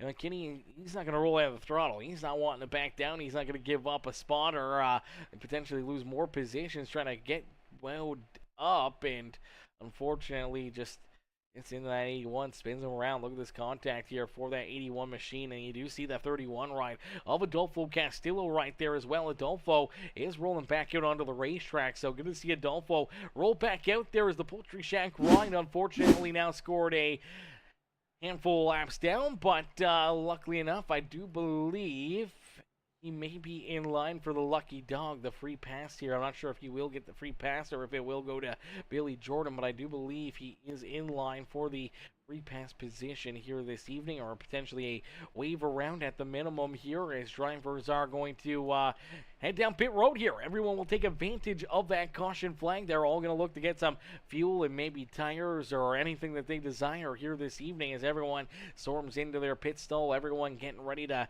get that splash of gas and ready to go here, as it does look like for a lot of these cats it is splash and go time. Not a lot of drivers getting tires here, but you do see Tuiscu. He's going to throw at least right sides on. Same with Anthony Garland, so they throw rights on. Actually looks like lefts going on to the 6 machine as well as the 81, so they're going to go for a 4-tire pit stop here, and all these other drivers going to roll back out onto the racetrack. So very, very interesting calls here. Obviously going for the 4-tire pit stops, getting the extra fuel and everything else here this evening for the 81 and the 6 machine. Now the 6 ride and the 81 both probably trying to get some repairs done, trying to get their cars fixed up. Obviously we saw the 81 run into his problem there, bringing up this last caution flag, and the 6 ride obviously running into a couple issues and getting some heavy damage on his RT3 Designs LLC number 6 machine here this evening. So they'll be looking to try to get their cars fixed up, still trying to stay on the lead lap and get back into the action. As out in front, it is the 9 rider Tyler Humphrey.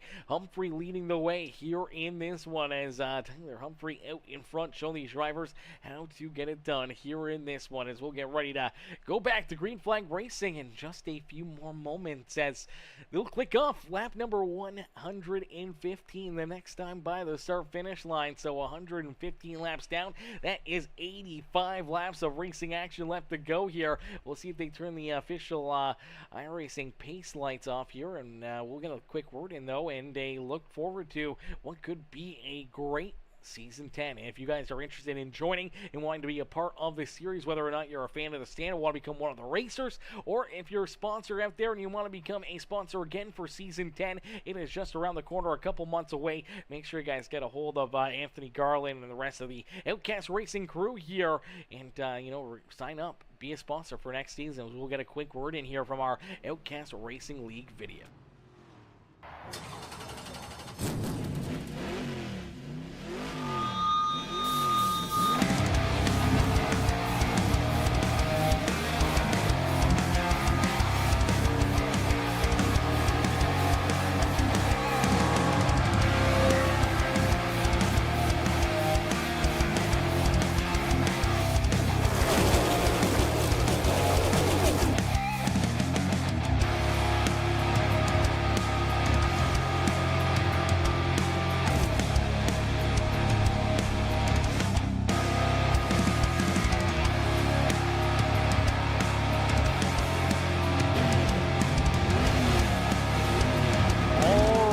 Get ready to go back to green flag racing. We have some more issues out here on the racetrack. You take a look at the Midland Struggler Elite Sim Racing number 49 ride. That is Kurt Sponsler, parked down in the infield here. Another driver looking to potentially run into problems here, as they're stacked up 2x2x2 here.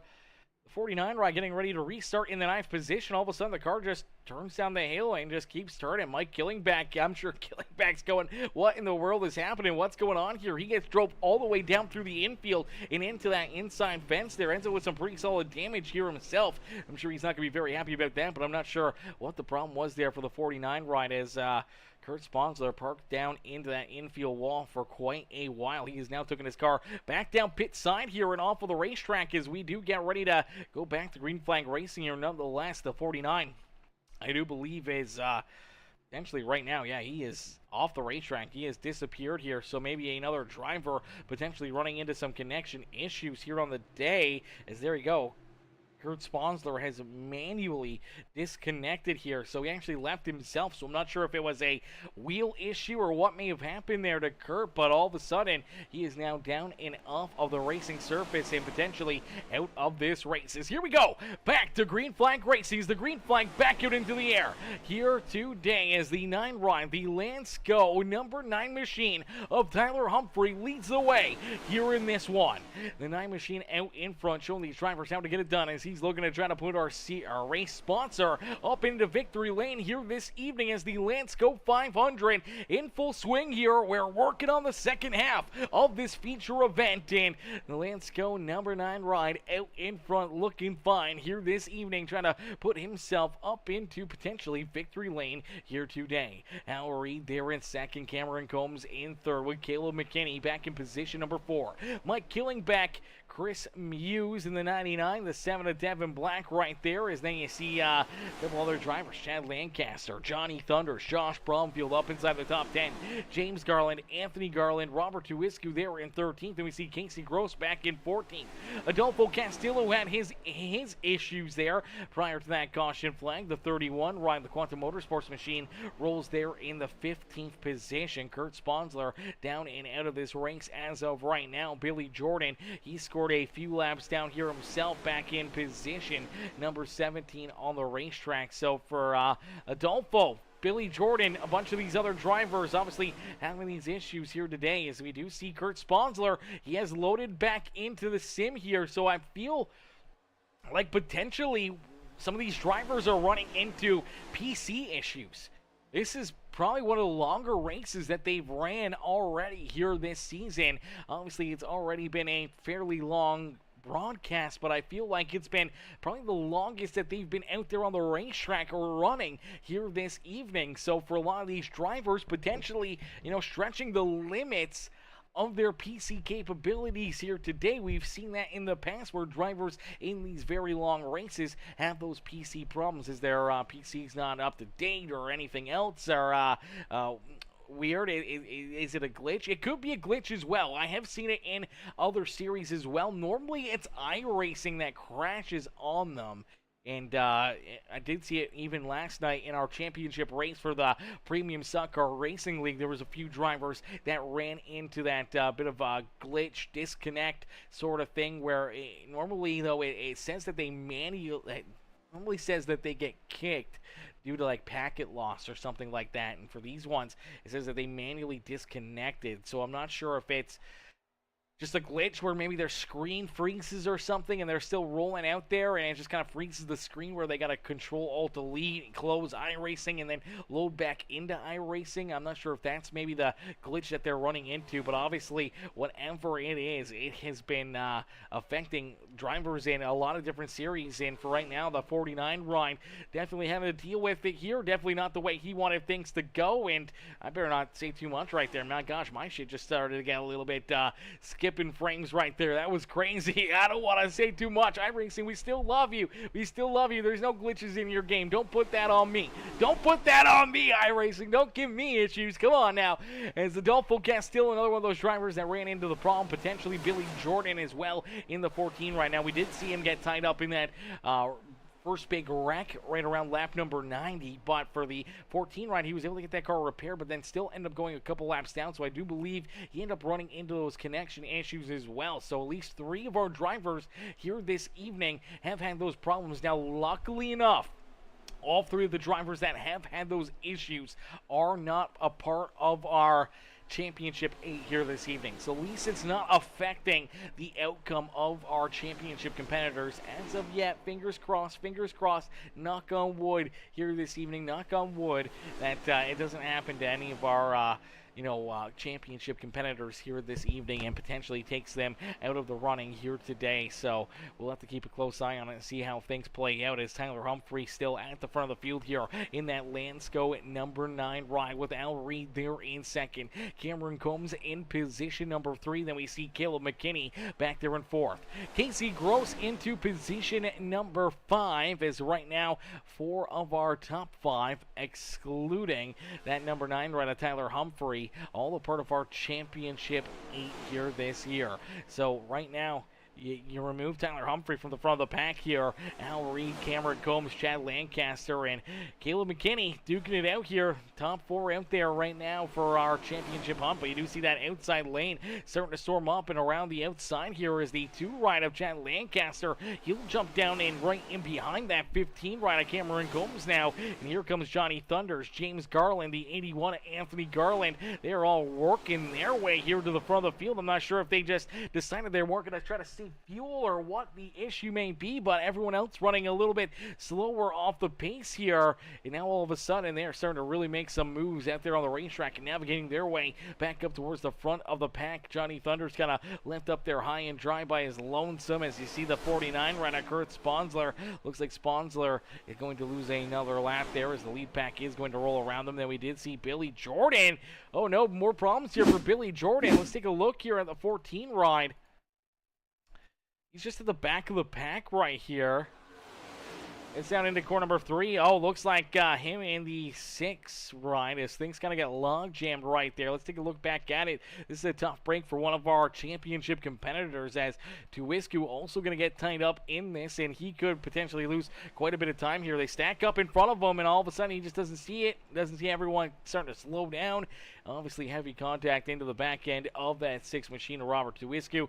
That heavy front end damage, and then spins it around there on the apron, obviously carrying a lot of speed down low through that dirty apron there, and the car's just going to go around. Luckily enough, does get it rolling, doesn't bring out a caution flag, but for Billy Jordan, definitely going to hurt his day here even more. Obviously already a few laps down, now going to go even more laps down, and now we do see Robert Tuwisku here. Tuwisku, one of our championship competitors, down pit side. Obviously got very heavy rear end damage there from that contact between him and that number 14 machine. He's able to use that quick repair, which is a good break for him. I knew he still had some damage there from that first wreck on lap 90, and here he is getting 4 fresh tires, getting fuel, rolling back out there on the racetrack. Now he just really needs things to kind of cycle through as he rolls back out onto the racetrack right here. He is about to go a lap down again out there on the speedway. He just really needs to catch up with this group here. Hope that he can kind of hang with them, and then hopefully just try to keep himself only 1 lap down. And if things cycle back through, potentially could either get a lucky dog or potentially just have everyone come down pit side and put him back onto the lead lap. But this is going to hurt him here as he's not up the full song and bird. Everybody else in that lead pack, they are, and unfortunately I think he's going to be a little too far back behind that lead pack, and for Robert Tuwisku, he will not stick with them, and that could hurt him in the long run. If we see this race go for a long green flag run, he could easily become another lap down out there, as everyone else was virtually down pit side about 10-11 laps ago, so they haven't really been too long green flag racing. They probably got another 25-30 laps before they're going to head down pit side here for their next wave of green flag pit stops. And for this 6 machine with no drafting help, no drafting partners there, by himself, is lonesome out there on the racetrack. He's going to fall farther and farther and farther behind our race leaders here this evening as the 9 rider Tyler Humphrey out in front, Al Reed there in second, Cameron Combs in third with Chad Lancaster, James Garland, Anthony Garland there in position number 6, Chris Muse back in 7th with Gil McKinney, Casey Gross, Mike Killingbeck, the 7 ride of Devin Black, Johnny Thunders, and Josh Bromfield, all still on the lead lap here this evening, all still duking it out here today. Tuwisku, the first car, 1 lap down. Kurt Sponsler, he is a couple laps down here, actually about 3 laps down. Scored back in position number 15. Adolfo Castillo, he's about 5 laps down here, 4 or 5 laps down. He has no drafting help here as well for the 31 ride. Unfortunately, he's going to fall farther and farther behind and potentially lose another lap or 2 out there on the racetrack for the 31 machine. Scored back in 16th. And Billy Jordan, he rolls back out onto the racetrack here for Billy. He is about 6 laps down or so, 5-6 laps down to the rest of the field here. Still has some pretty good damage on that 14 ride. Unfortunately, just falling farther and farther back. You're having a tough day here at Daytona, but able to keep on battling, keep on racing. We'll have to wait and see if he can try to get that car fixed up, line up with his teammates, and help maybe push one of his Poor Boy Motorsports teammates into victory lane and into that championship here today. As Tyler Humphrey, though, Humphrey continues to lead this race. The Landesco number 9 right out in front. This car looking absolutely fresh out there on the speedway, looking very good here today. And he's looking to try to put the Landesco number 9 right up and into the Landesco 500 victory lane here this evening as our longest race of the season, our final race of the season. And for these championship drivers, I think that's the way they kind of like it, because because it gives them a lot more opportunity to either rebound from early mistakes or potentially just to have more time to, navigate, figure themselves out, figure this race out, and see if they can put themselves into position to potentially win this championship, and preying on the downfall of maybe some of these other drivers and competitors for that championship amongst them throughout these opening laps, as we got a lot of laps in, a lot of laps left to go here this evening as they head back down the back straightaway here at the beautiful Daytona International Speedways. Ladies and gentlemen, boys and girls, if you guys are just tuning in and you haven't done so already, make sure you guys help us out here, man. Hit that gosh heckin' like button on the stream right now. Hit that thumbs up button for us, and if you haven't already, hit that subscribe button as well. Hit that subscribe button over on YouTube, or hit the follow button over on Facebook and Twitch. Become part of the Peacemaker family here today. Turn those bell notifications on. That way you never miss it when we go green flag racing here on Peacemaker Gaming, as we still got 70 laps of racing action left to go here from Daytona International Speedway. Still a lot of laps, a lot of racing left to happen here this evening. Virtually still a full another race.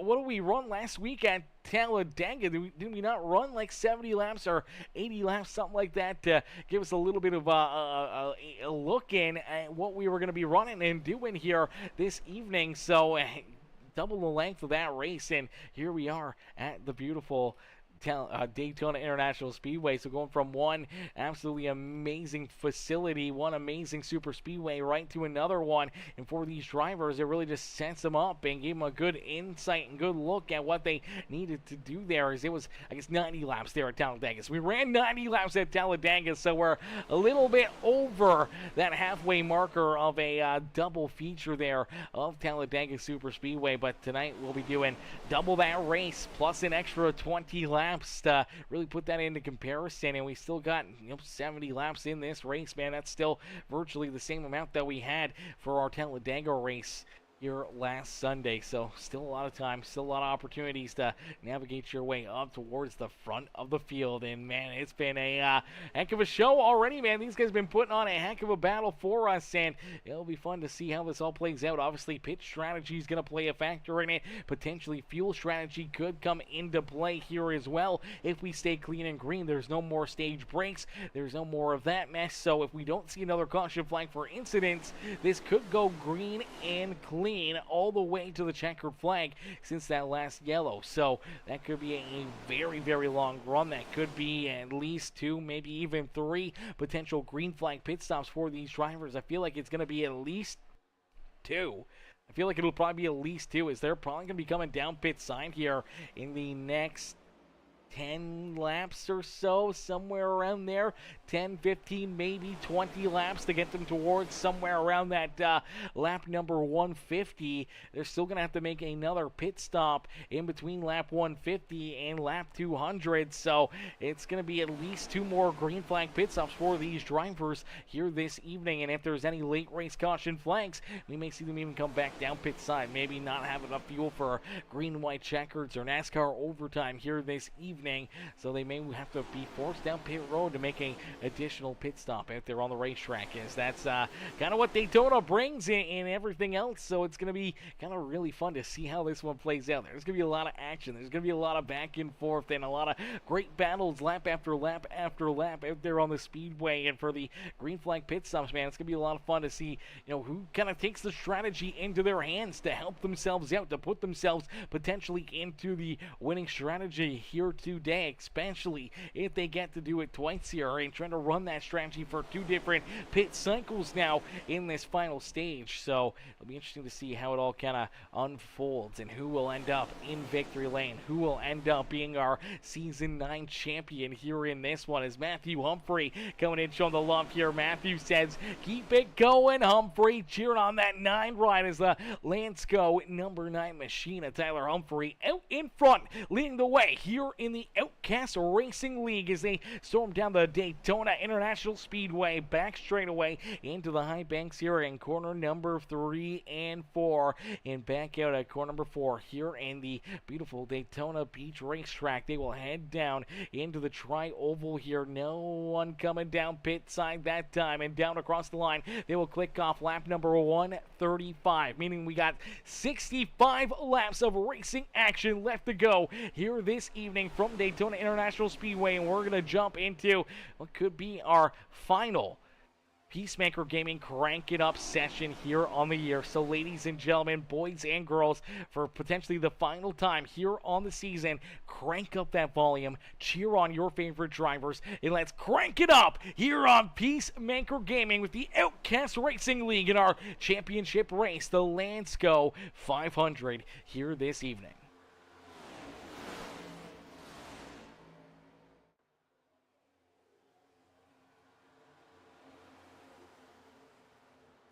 Never mind! The Peacemaker Gaming Crank It Up caution flag is probably about to strike here. We did see a few drivers right there get turned around. No caution flag as of yet, as all the drivers were down on the apron, but a bunch of competitors just got tied up in this one. Let's take a look at it and see kind of who all gets tore up right here. Still no yellow flag on the racetrack here, so tough break for some of these guys. You see the 81, the 12, they are bouncing off each other here, and then looks like just some movement right there out of corner number 4. Looks like Anthony Garland maybe getting into the back end of the 12, then shoots down the racetrack here and ends up into this 13 rider, James Garland.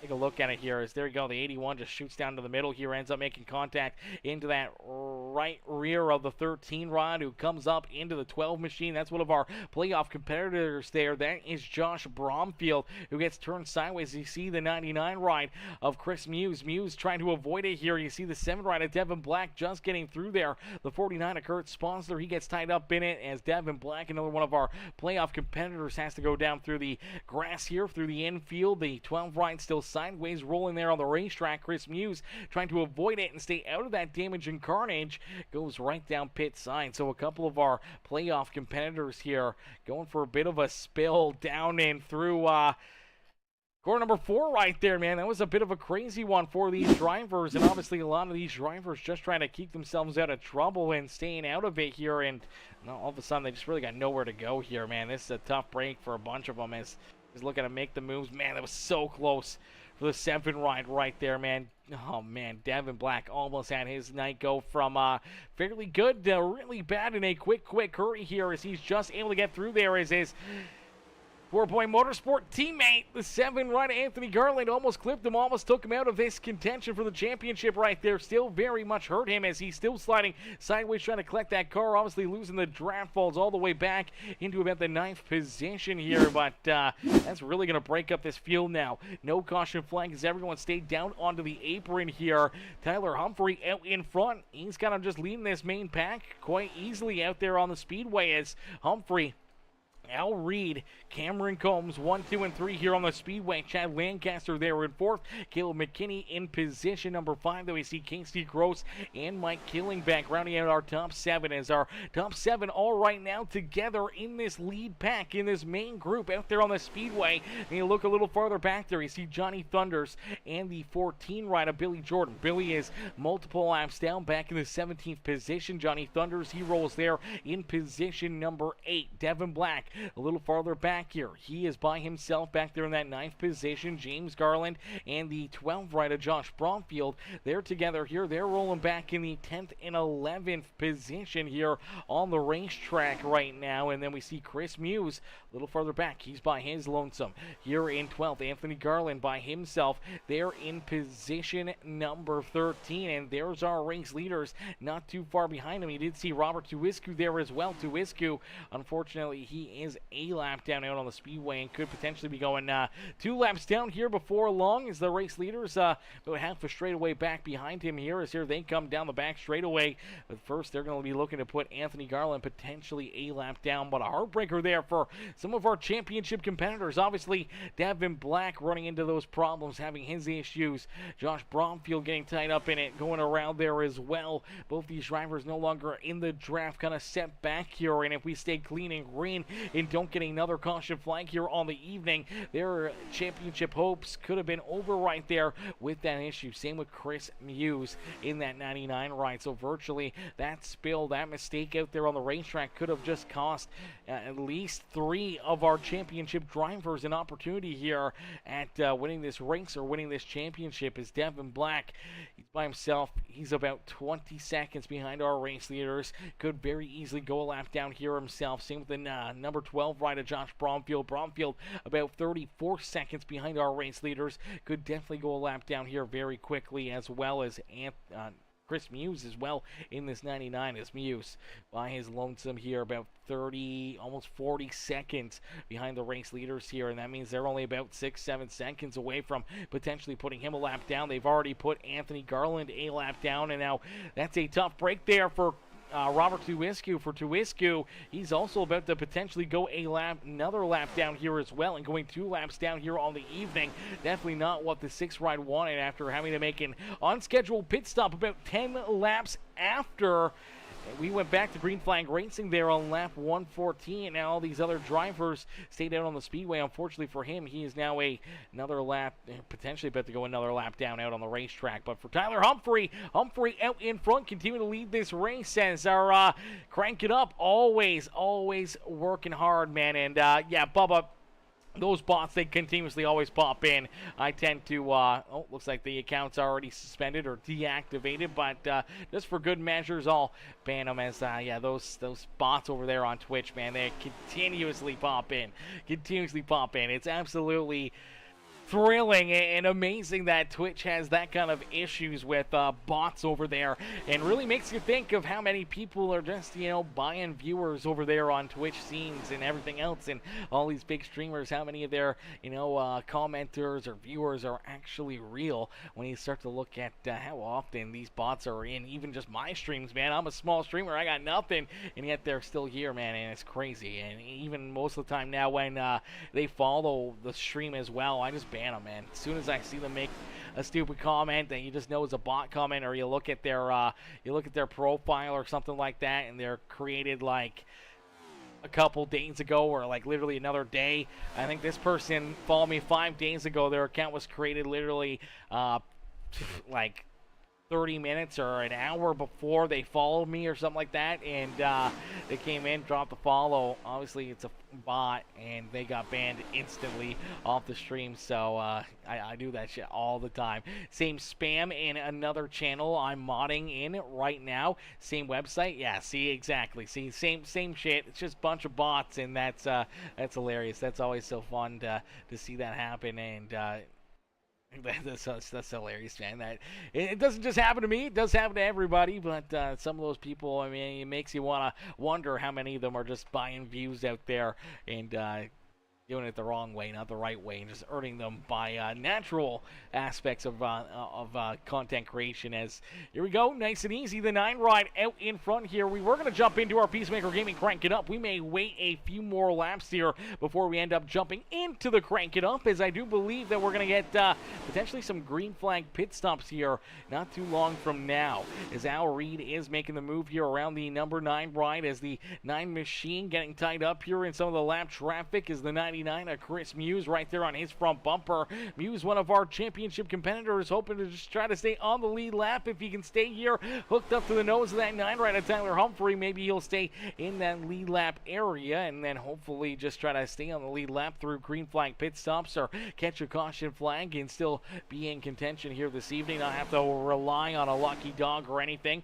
As you did see that 3 right of Al Reed, I feel like Al Reed and the 15 machine there, Cameron Combs, the elite Elite Sim Racing rides now with the number 6 rider, Robert Tuwiscu, right there as well. They really want to try to jump up there and put that 99 ride a lap down, as that could help them out in the long run, keeping them back there a lap down and potentially out of this race here for later on this evening. So we'll have to wait and see if they try to make another charge to get around Lancaster, Humphrey, and that 99 of Chris Muse to put Muse, our 12th place driver, a lap down here this evening.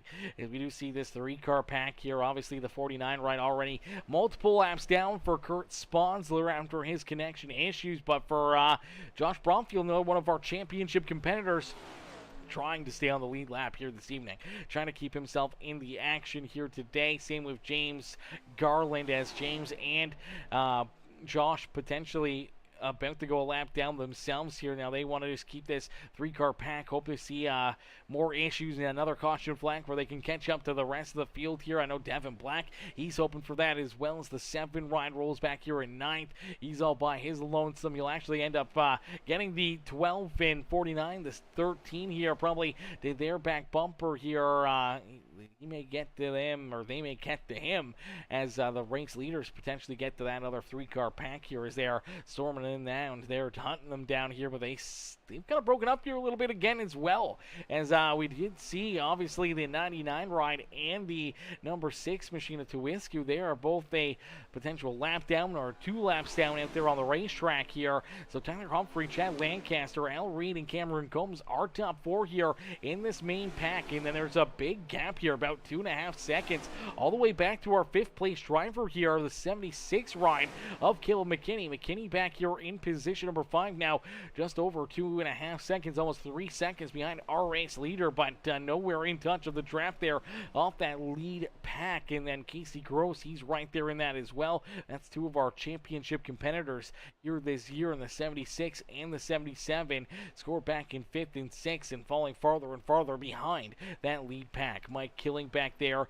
he scored in 7th, as the 31 ride of Adolfo Castillo is a couple laps down. The number 81 of Mr. Anthony Garland, I do believe Garland is also a lap down out there on the speedway, scored back in the 13th position. And if Chris Muse can stay in front of this pack and we catch a caution flag, Anthony is in position for the lucky dunk. He could get that wave around and get himself back on the lead lap here this evening. And now for Tuwiscu, he is 2 laps down out on the racetrack for the 6th ride. His championship dreams may be disappearing here in a quick hurry as the laps continue to get clicked down, as this time around the start finish line will click off lap number 150. So 150 laps completed, 50 laps left to go here in the Landesco 500 here in our Outcast Racing League Championship night here at Daytona International Speedways. Ladies and gentlemen, boys and girls, we will now jump into our Peacemaker Gaming Crank It Up. So once again, crank up that volume and cheer on your favorite drivers as we crank it up here on Peacemaker Gaming.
Alrighty, ladies and gentlemen, boys and girls, give it up here for all these drivers. A beautiful crank it up session here. Our final crank it up of the season here at the Outcast Racing League, giving you the sights and sounds around the beautiful Daytona International Speedway. As we just clicked off lap number 170, we got 30 laps of racing action left to go here this evening. And right now, the 77 ride, the Outcast Racing League Quantum Motorsports 77, that purple, gold, and white car is our race leader out there on the speedways. This is a combination pack here. There's a lot of drivers here that are either trying to stay on the lead lap, trying to not go another lap down, or trying to race their way back onto the lead lap, or another lap back here. There's a lot going on here. There's a lot of drivers that are in very, very dire needs of potentially a caution flag or something to happen here back deeper in the pack out there on the speedway. And for some of these other drivers, potentially in a bit of a fuel saving area here as well. Potentially some drivers wanting to try to save fuel, knowing that they could potentially maybe not have to come back down pit side here this evening. It's going to be very, very tight. Virtually Casey Gross, Caleb McKinney stayed out there 3 laps longer than virtually everybody else here, and they came down pit side. They're on lap number 159. So if they can potentially run a 41 lap run here to finish off this evening, they may not have to come back down pit road here today. But I think that's going to be a little bit potentially out of their reach. I don't know if they're going to be able to save enough or be able to make it that far without having to come down pit side at least once more. And that goes for everyone else's. Oh, look out! Around goes the 0-2. There's the caution flag that these drivers may have been looking for, as Chad Lancaster in the 31 of Adolfo Castillo get tied together here on the outside lane. That will bring our caution flag for incident out here once again, and that's our 4th caution flag, I do believe, now on the day. So let's take a look here at it as the 0-2 up on the outside here goes 3 wide to the outside of Adolfo Castillo here. And he gets a good run, and he just drives up here looking to make a move. So he was rolling to the outside of Tuiscu. Looks to go to the outside here of the 31, right, getting this big run down the front straightaway. And then entering the corner here, Tuiscu just gets up a little too high right there. Gets into that left rear quarter panel of the 0-2 right. Turns him around. They both get up into the outside fence. Pretty solid contact there for both drivers. Pretty good damage as well. And unfortunately, that will put us back under the yellow flag here today. So a fairly late caution flag here to really mix things up here on the day. That's going to make things very, very fun and very interesting here late in this race, as there was a lot of drivers, including some of our championship competitors, that were potentially about to go a lap down there. Devin Black, Josh Bromfield, right there about to potentially go a lap down. Same with Chris Muse. Luckily enough, they were able to stay in front of our race leaders there and keep themselves on the lead lap, and now they will be able to rejoin the rear of this field here and be able to rejoin all those lead lap cars and be able to keep on battling here for their championship lives today. Anthony Garland able to stay on the lead lap there as well, and I do believe Johnny Thunders, he is the first car 1 lap down. Unfortunately, he was behind the race leaders there, and Johnny should get that wave around the lucky dog, the free pass, and back onto the lead lap. Now, James Garland also a lap down. He's kind of stuck back here in the 13th spot. He'll have to either look for a wave around or potentially hope for another caution flag to get a lap back. Now, Kurt Sponsler and Robert Tuiscu now both multiple laps down here this evening. And for Tuiscu, one of our championship hopefuls here this evening, the Elite Sim Racing number 6 ride, the RT3 Designs machine, obviously running into those early issues, having early problems here. He has made a couple unscheduled pit stops and another mistake down pit road right there, going too far in his pit stall. I'm going to back it up not once but twice. Unfortunately, will hurt him again here. And for the 6th ride, his championship hopes, I do believe, have unfortunately kind of went out the window here today. So that's a very, very tough break. Even if we were to get 5 more caution flags, 6 more caution flags, I'm not sure if that would potentially even get him back onto the lead lap. If he can get in front of Kurt Sponsler, and we gave a bunch of wave arounds, and if he gets back in front of Adolfo Castillo, as they're all on the same lap back there for the 14th, 15th, and 16th position, if we get at least, one or two more caution flags, could get James Garland back onto the lead lap, and then he would need probably to be in front of the 31 and in front of the 49 ride and have about 4 or 5 more caution flags there to be able to get himself back on the lead lap, and that's not including other drivers that may go a lap down as well in that time frame or have issues of their own and be, 1 or 2 laps down and get lucky dogs again before this 6th machine. So I think pretty much his opportunity here of winning this championship has gone out the window, and that's a heartbreaker there for the Elite Sim Racing number 6 machine, Robert Tuiscu, the RT3 Designs ride. We're desperately wanting to try to pick up the championship here this year. Obviously now kind of out of it, but he's still in this race, could still try to help his teammates out in picking up that championship as Al Reed and Cameron Combs still very much in this hunt for the championship here today. Same with Casey Gross as Gross continues to lead the way. Caleb McKinney there in second. A pair of Quantum Motorsports rides there at the front of the field here, and 2 of our championship competitors there at the front. Al Reed and Cameron Combs back in 4th and 5th, and then we see another one of our championship drivers, Chris Muse. He scored back in position number 8. Now he's coming back down pit side, so isn't Devin Black in the 7 ride. That's another couple of our championship competitors here. Same with Josh Bromfield. Bromfield will stay out on the racetrack here, so our top 7 still inside the top 10, 11 drivers out there on the speedway for our 7 championship competitors that are still kind of in the mix here this evening. For everybody else, it's going to be obviously for Tuiscu, his championship hopes are gone, so he'll have to try to battle back from that one and hope to get back into the action here this evening some way or another. But nonetheless, we'll get them all stacked up, ranked up, ready to go back to Green Flag Racing. If you guys are just tuning in and you haven't already done us the favor, man, make sure you guys hit that like button on the stream for us right now. It's absolutely free to do. It helps us out a ton and really just helps push the stream out to more and more prospective viewers to help build the stream up here, bring more eyes in here to watch these amazing drivers, all these amazing competitors, and our amazing sponsors here with the Outcast Racing League. So every little bit of engagement, every like, comment, share helps push the stream out to more and more people. So keep that comment section flowing. Let us know who you want to see up in victory lane. Who do you think will get the win? How is your driver doing out there on the speedway? What trouble have they really ran into that maybe we haven't got here on the broadcast that we can look back at, or anything else here? Keep that comment section flowing and hopefully keep all the viewers rolling in here to watch this amazing racing action from our Outcast Racing League championship race here, the Landesco 500 here this evening. It's the Landesco company coming on board here, giving us the amazing sponsorship opportunity here for this race, and we can't thank them enough for jumping on board here and being our primary sponsor for this championship event here this year. As the 77 ride of Casey Gross, he'll be looking to try to put himself up and into the Landesco 500 victory lane here this evening, and if he can pick up this win, that would lock him in as our champion here on the season. So all these drivers, they know picking up the win, being that car out in front, it'll be no doubt about it, you will be our champion. But the champion doesn't necessarily have to win this race.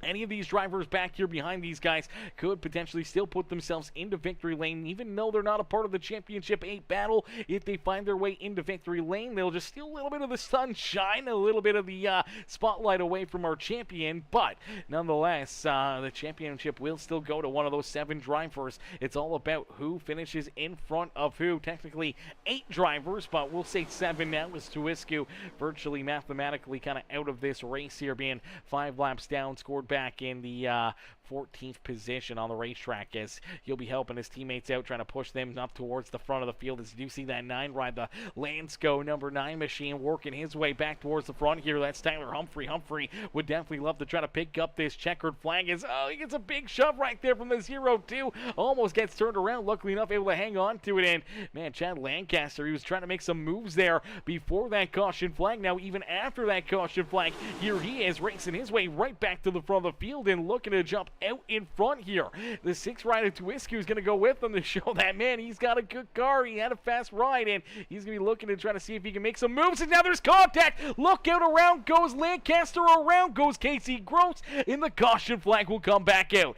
Heartbreaker there for Casey as Casey gets turned around right there. Obviously, some big moves out of Lancaster here down the back straightaway. The 9 ride and the 0-2 both shoot down to the inside lane here. And as they do that, let's take a look here, see if we can get another good angle added. As you're going to watch the 9 and the 0-2. They push each other clear of the inside lane. And then looks like the 0-2 goes down to the inside. The 9 ride's going to go with them. Then the inside lane just kind of gets stacked up right there. They're getting a big head of steam here in the 77 of Casey Gross.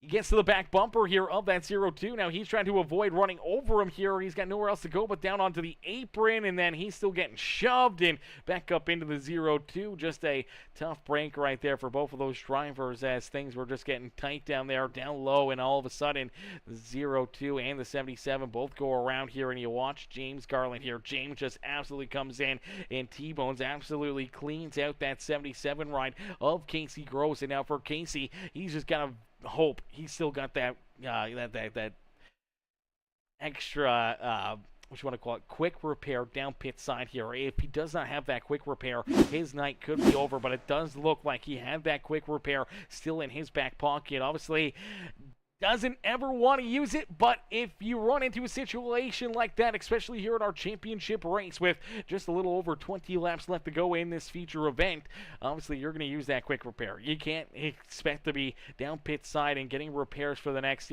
10, 15 laps and hoping for more caution flag laps to get that car repaired and everything else, and then trying to keep yourself on the lead lap in the same consensus. You probably aren't going to be able to stick with them and continue to keep on battling for this race win or the championship here this evening. So for Casey Gross, it's a no-brainer. He got to come down pit side, got to get that quick repair.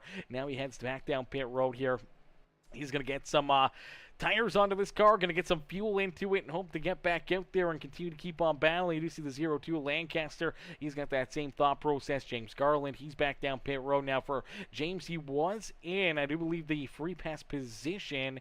Now no longer going to be able to get that free pass, so that's a tough break for James Garland as Robert Twisku is going to be given the lucky dog here. So a good break for Twisku. Maybe we counted him out too soon, ladies and gentlemen. I don't know. It's still going to be a long road ahead here for this number 6 ride as he is going to get a lap back, though, out on the racetrack. That's a good break for him here, but unfortunately for that 6th ride, he's still about 4 laps down out there on the racetrack, so he would need virtually 4 more caution flags, 4 more lucky dogs, and unfortunately James Garland, if he comes back out onto the racetrack, he is still in contention here to steal a couple of those lucky dogs as of right now. And Lancaster just rolling back out onto the speedway, stays on the lead lap here. So if James Garland doesn't roll back out onto the racetrack, potentially there's an area where Twisku could be in that free pass position here for a couple more caution flags, but to get 4 this late in the race, it's going to be tough. And unfortunately, there does go James Garland. James does roll back out onto the racetrack here. He stays in front of our race leaders, so he will stay, I do believe, 2 laps down out there on the speedway. And for James Garland, obviously, he'll be in that free pass position unless if he gets tied up in another wreck, another issue out there on the racetrack. So for the 13 ride, if he stays clean and not in one of these late race caution flags, again, he'll get the lucky dog again before the number 6 machine of Robert Twisku. And unfortunately for Twisku, that's just going to keep him kind of back there and suppressed a bunch of laps down here. So I thought maybe it would be too quick to call, but I don't think it was, man. I think his chances of winning this championship are still very much out the window as we'll get ready to go back to green flag racing here as the Landesco number 9 ride, Tyler Humphrey, out in front, leading this race here. He's got that race lead. He's looking to try to put himself up and into victory lane here this evening with our race sponsor on board with that 9 ride. It's the Landesco Securing Beauty by Nature and Design number 9 machine, that Camaro, ready to get this rolling here once again as we get the green flag here. We will only have, I do believe, 19 laps left in this race. So 19 laps left to go here as we get back to green flag racing. Now we could still very much see, 2, 3, 4, 5 more caution flags here on the evening. Could potentially get the 6th ride close to being back on the lead lap. We'll have to wait and see how it all plays out and how it all shapes up here for Casey Gross. He is back there at the rear of the field. He's got that car repaired. He rolls back out there onto the speedway, back scored in the 12th position right now. He's got Lancaster just in front of him there, and then obviously you got Devin Black. He'll be looking to try to race his way back up to the front here, looking for that championship. Chris Muse in the same boat there, trying to get himself back into the championship hunt. Same with Josh Bromfield. Then we got Cameron Combs, Al Reed, Caleb McKinney, our current race second place driver in this race, but currently for that 76 ride, he is the highest running championship contender out there on the speedway right now. And for a lot of these drivers, their teammates have ran into issues. They've had problems. A lot of these teams that we saw working so well together early in this race, now that drivers have started to run into issues and have these problems out there on the racetrack, things are really broken up here. There's not a whole lot of teammates that are lined up together out there on the speedway. They're going to be looking to try to help each other out and try to push each other to potentially victory lane here today, as you do see Bromfield already trying to make some moves here, trying to work himself down to the inside. Cameron Combs does not want to give that inside lane up here, as he's going to have to see to the outside. So the 12 ride still up high here, getting a little bit squirrely right there, trying to stay in behind that 3 machine of Al Reed, as Caleb McKinney trying to keep on battling here to the outside. Did not get the restart that he was hoping for, but builds up some pretty good momentum here, now battling door to door with that 9 ride of Humphrey down the back straightaway. As the Overton 76 to the outside, the 9 ride down to the inside. These drivers are pushing and shoving. There's no backing down now. It is time to shine. It is time to try to put yourself up and into the championship contention here this evening.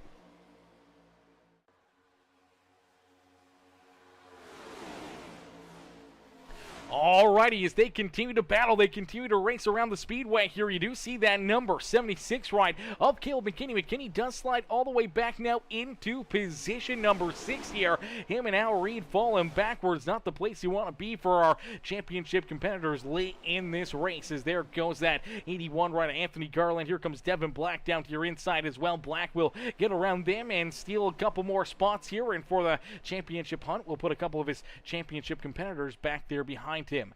For the number 15 of Cameron Combs. Combs now not our race leader, but he is our championship leader as of right now for that 15 ride. The Elite Sim Racing machine now rolls in position number 3 here. The 2 drivers in front of him, Tyler Humphrey, Mike Killingback, not a part of our championship 8.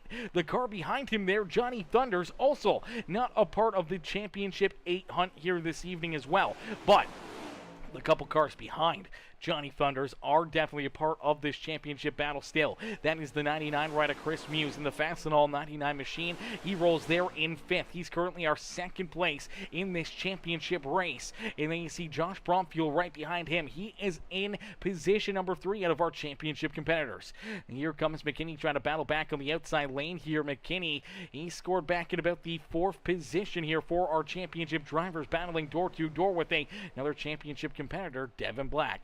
Al Reed and Casey Gross back here deeper in the field. Unfortunately here for Casey. Casey has lost touch with that lead pack, and for the 77 ride, not a part of that lead draft, not a part of that lead pack. He's fallen farther and farther away from those drivers, and for the 77 right now, seeing them pull away if he does not get a caution flag. Unfortunately, his championship hunt may be over here this evening without another yellow flag. He may be in that same boat, just kind of in no man's land right here, especially with that 6 red Robert Tuwisky, as Casey and Robert seeing the championship potentially driving out and away from their front windshield here this evening.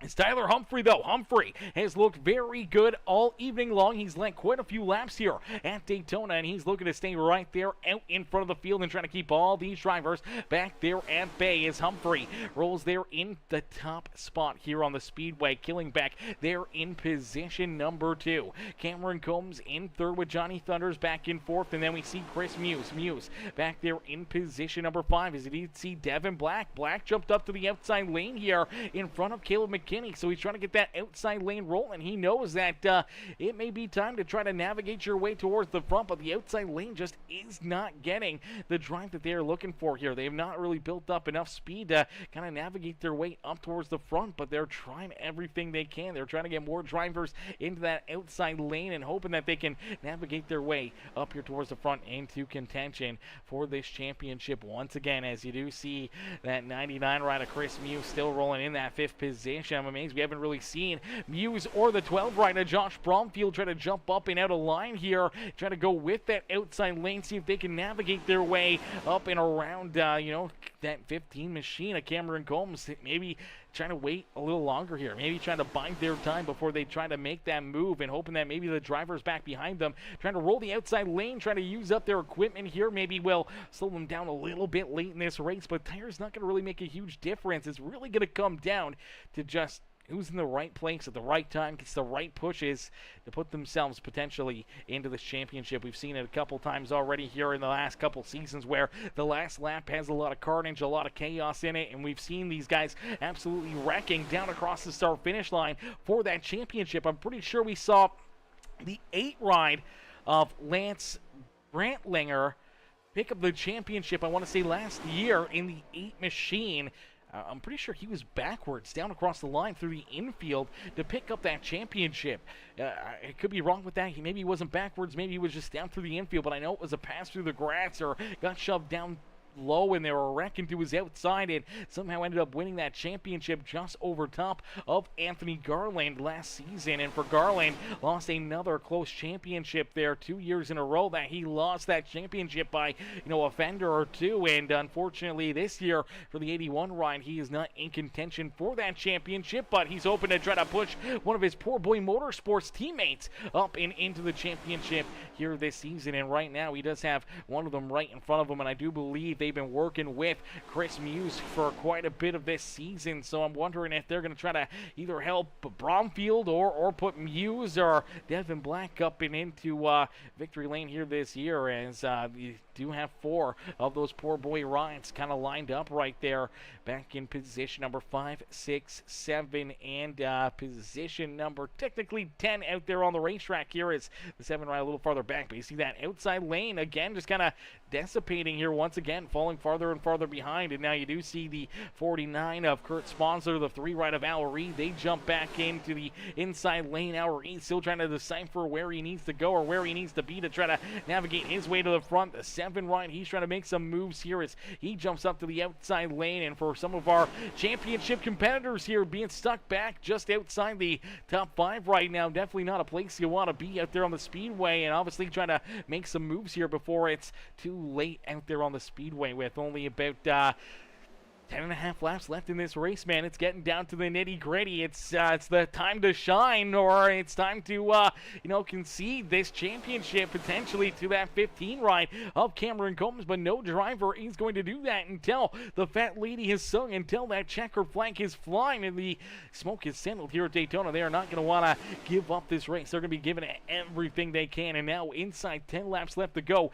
here this evening in the Landesco 500 here today. Our championship races. There's contact back there behind them. Look out, a bunch of drivers tied up, a bunch of drivers turned around, and there is the caution flag. Late race caution flag on the speedway. Al Reed collected, Caleb McKinney collected. We do see Devin Black tore up in this one as well. So a couple of our championship competitors that were back there at the rear of the field trying to make moves, trying to navigate their way to the front here. All of a sudden, they get tied up. As let's take a look at it. Once again, potentially may start here with this 0-2 ride of Lancaster. Let's see if we can get another angle at it. Here is Lancaster gonna get in here, and the 81 and the 12 look to maybe try to jump to the outside lane. He's got a big head of steam here, and unfortunately for Lancaster, he ends up getting into the back end of the 81, shoves him down onto the apron. Now that he's on the apron, he washes back up the track, and then just I'm not sure if it was net code there or if it was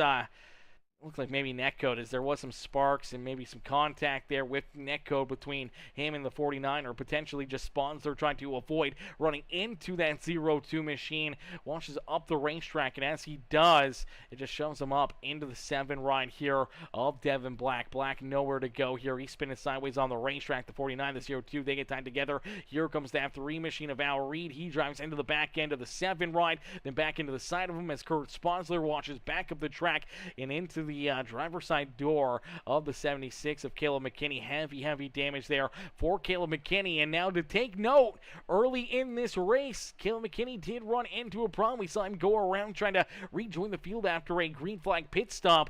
Got turned around off the apron here down through 1 and 2. Stopped there on the racetrack on the exit of corner number 2. Ended up getting absolutely destroyed by the 14 rider Billy Jordan. And for Caleb McKinney, he had to use that quick repair, and now within 10 laps to go, this contact right here may end up being what takes him out of this championship hunt here today. For that 76 right, I see that rear end just absolutely bent out of shape here, obviously toe link or something in that car destroyed here, and even more damage as well, as he's gonna go around here a couple times. This heavy damage, though, I think is going to take him down pit road and potentially out of this race. You look at that right rear tire for the number 76. Not pointing in the right direction here. I do believe we're going to see him get towed here. Let's take a look at that right rear. You can see it's out of whack. It's not pointing in the right direction. Definitely toe link or sway bars or something in that rear end is definitely got to skew. He's going to tow that car right down pit lane here, and unfortunately, I do believe that is going to do it for his chances here on the season. So a heartbreaker there for him. Devin Black, he's been down pit road. I do believe he has taken the, I'm not sure if he's used his his quick repair up yet today or not. He may have already used that quick repair. And for the number 7 rider, Devin Black may be in the same boat here, maybe in that same position. So potentially Devin Black and Caleb McKinney both now out of this race as well. So we'll have to wait and see. It does look like they are both now multiple laps down here, as Robert Tuwisku does get the free pass. He gets another lap back here this evening. Now he's about, I want to say 3 laps down out there on the speedway, 2-3 laps down. So he's still racing, he's still battling, but still quite a ways away from potentially being back into the action here this evening. For Casey Gross, that was a great break for him, as that caught him back up the lead pack. He's able to rejoin this fight and try to race his way back into the championship hopes. But here today, Devin Black, Caleb McKinney, and honestly, we're going to probably just throw Robert Tuwisku into that bunch, man. I feel like those 3 competitors for this championship, their championship hopes have come and gone here this season, and that is a heartbreaker there for the RT3 Designs number 6 ride of Tuwisku. For Devin Black, who's still down pit road here, getting repairs done to that 7 ride, and same with Caleb McKinney there in the Overton 76. Their championship hopes, unfortunately,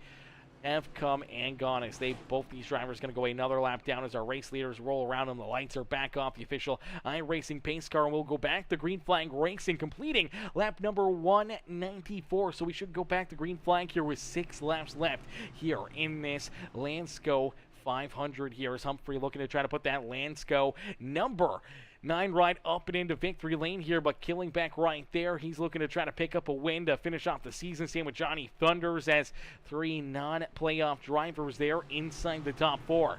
The number 15 ride, though, he sits in 3rd here for Cameron Combs. He is the farthest forward running championship competitor here this evening. He's got a couple right there behind him with Chris Muse and Josh Bromfield. There is our 2nd and 3rd place driver in this championship hunt. A couple rows back, you do see Al Reed and Casey Gross. The final 5 virtually here this evening. Still in the lead lap, still in contention, still within the top 10 of this race. You do see a little bit of front end damage, though, to that 3 ride of Al Reed. How much is that going to affect his car? Casey's gotten his car repaired. It's fixed up. It's looking pretty good. We'll see if he can get himself back into the action. For Chris Muse, for the 12th ride of Bromfield, they got to be feeling good. They got to be feeling spicy here, knowing that they could potentially jump up a row or 2 and potentially win this championship. They got their teammate of Anthony Garland right there with them to try to help them out here this evening. The Quantum Motorsports 77 rider Casey Gross has his teammate back there in that 31 ride, so potentially Adolfo Castillo, who is multiple laps down here, can help try to push that 77 back to the front of the field. You do see Billy Jordan out there. Billy is as well. He's about 6, 7, 8 laps down here in that 14 ride, but he's still up there. The Poor Boy Motorsports ride. He'll be looking to see if he can try to help his teammates out by pushing the line or not pushing the line, or getting to their back bumper and helping them try to get to the front of the field here to pick up this championship. As here we go, back to green flag racing for what could be our final restart of the season. The 9 ride of Tyler Humphrey gets a good launch, a good jump. Now he's hoping that the 15 ride of Cameron Combs gets to his back bumper. It helps him out here as the 99 and the 12, they get lined up down low here as well. So they'll be right on the back bumper of this 15 machine of Cameron Combs late in this race. Will they be able to make a move? Will they be able to jump out and steal potentially this championship away from the 15 ride here today, as Muse gets right to the back bumper of that 15 machine? Here comes the Poor Boy Motorsports number 12 ride of Josh Bromfield right there as well. Now Lancaster, Anthony Garland, both 2 drivers not in this championship 8 there, as you do see the 3 ride. There's more contact. Around goes the 3 of Al Reed as he's trying to get aggressive, trying to race his way back up to the front. The caution flag will come back out, and we will see a little bit of potentially NASCAR overtime here, or at least a green-white checker to finish off today's feature event, as that one may have cost Al Reed this championship here this evening, and it may have ended up costing Casey Gross this championship as well. As you see Al Reed here, he's rolling down low, he's getting a good run on corner exit, he's trying to make a move around the 81 ride right here, jumps up to the middle, and things just kind of tighten up on him here. I don't think Anthony realized that he was there in the middle. I don't think the 77 ride realized that they were going 3 wide right there, and things just get too tight here for Al, and Al's just kind of stuck there in the middle of the lane, and as he gets contact from the 70, he gets contact into the 81. That spins Anthony Garland and himself right up into the outside fence, spins the 70 ride of Killing back around there, as well as you do see the 77 ride of Casey Gross here. Casey just really nowhere to go here in this one as they roll down into the tri-oval here, and all of a sudden, for these drivers to get tied together, end up with some pretty solid damage there. You see the 14 ride able to get down into the infield grass to try to avoid these guys and keep himself still out of some more carnage out there on the speedways. Let's see if we can take another look at it here from a different perspective. Let's see if we can get a look at it here from potentially Casey Gross and what Casey was looking at here as he rolls down and out of corner number 4 here and sees the moves being made here by that 3 ride. Obviously Al Reed, one of our championship competitors, feeling that pressure, knowing that he needs to make his way towards the front, puts himself into a bad spot right there, and all of a sudden it tanks up and takes out a couple drivers there in a tough break. Is heavy damage for Al Reed. We do see Al, he is down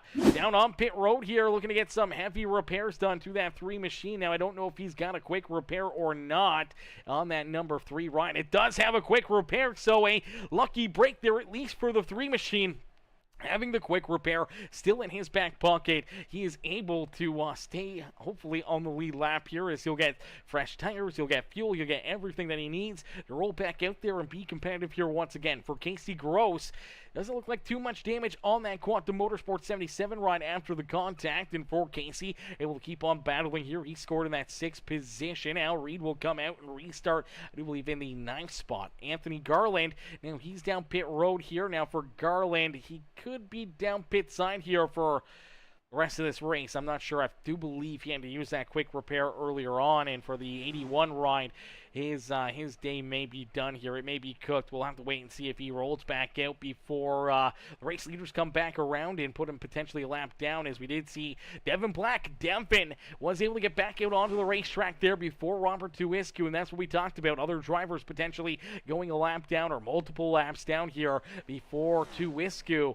gets all the caution flags that he needs, and doesn't get that free pass, unfortunately. Still about 3 laps down here this evening for Tuiscu, and now Devin Black does get a lap back here after spending extended period of time down pit road getting the 7 machine repaired, the 7 ride. he'll roll back out there, and unfortunately he still scored a lap down here, so he'd need another caution flag here quickly this evening if he wants to get himself back into contention for this championship. He needs another wreck, he needs another caution flag, and another opportunity here to get a wave around and back into the action here this evening for late in this race. But that's a lot to ask, as we will go to a green-white checkered here for this feature event. So Tyler Humphrey still leading the way here. Now obviously Humphrey not a part of our championship 8, but wanting to try to pick up this win this evening and putting that Landesco number 9 ride up and into victory lane in the Landesco 500. No better fitting driver to find victory lane here this evening. But for our championship drivers battling around him here, they know he's not a threat or something that they got to really race to deal with here this evening late in this race. But for Cameron Combs right now, he restarts in position number 2. He's got a pair of teammates back there behind him, a pair of Poor Boy Motorsports rides rolling there in 3rd and 4th. It's Chris Muse and Josh Bromfield in that second row, as Cameron, Chris, Josh Bromfield, Casey Gross back in the 6th position. They are top 4 drivers in this championship battle as of right now. Then you got to go all the way back to 9th to find our 5th highest running championship driver in that number 3 machine of Al Reed, the 7 rider Devin Black, who's a lap down. He scored back in the 11th position and currently 6th place in the championship hunt. Robert Tuiscu, few laps down back there in the 7th spot in that championship battle. And then unfortunately for Caleb McKinney, who got tied up in an earlier issue, had to use that quick repair. And then obviously now going multiple laps down out on the racetrack, still down pit side. His night is over for the 76, and his championship opportunity has went out the window. As here we go, getting ready to go back to green flag racing here at Talladega it's Daytona International Speedway. Talladega was last week, Aaron. What am I talking about? It's Daytona, baby. It's Daytona International Speedway here this evening for our Landesco 500 championship event. And for some of these drivers, championship on the line. Other drivers, race win on the line. We'll have to wait and see how they mesh and how they work together out there on the racetrack and how this all plays out as we get our first green-white checkered attempt here this evening. 2 laps left to go as the green flag back out in the air. The number 9 ride of Tyler Humphrey looking to try to pick up the race win as the drivers back behind him looking to try to pick up this championship. The 99 rider Chris Muse looking to work himself out in front of all these other championship drivers. The inside lane moving nicely down the back straightaway. They're moving very, very smoothly here as the 9 ride out in front. The 99 sitting perfectly. They're in position number 2 as they start to pull farther and farther away from the rest of our championship competitors. As, oh, look at the 60 ride getting very loose. He's on the apron. Can he keep it pointing in the right direction? That's really going to hurt that 12 rider Josh Bromfield. Is Bromfield going to lose a ton of speed, a ton of momentum, and a ton of positions? As here comes that number 15 of Cameron Combs. Combs trying to work his way back up there into that hunt as the 0-2 jumps to the outside, now back to the inside. That will move the 15 of Cameron Combs to the outside lane here, where he doesn't really have too much friends. He doesn't have too much help here. The 0-2, he's going to get pushed up. Here comes Bromfield back into the battle as we are on our final trip around Daytona International Speedway. The 99 ride trying to block the 77 as here comes Casey Gross to the outside. Casey looking to jump up and take this race winning the championship away from the 99 of Chris Muse as Muse and Gross door to door down and out of corner number 4 back down to the tri-oval. It looks like the 9 ride they're wrecking back behind him as the 99 of Chris Muse will pick up the season 9 championship. Muse stays in front of the rest of the field and he will stay right behind Tyler Humphrey as Humphrey and the Landesco number 9 ride will pick up the Landesco 500 victory here this evening at Daytona. But it's all about our championship competitors, and the number 99 of Chris Muse stayed glued right to the back bumper of that 9 ride. Knew Humphrey was fast, knew that that was potentially gonna be the way to win this championship, and that's exactly how it played out as he stayed glued to the 9 ride, pushed Humphrey to the race win, and it pushed himself into the championship here this season. As Chris Muse picks up that championship, man, what a run and what a drive by all these competitors, man.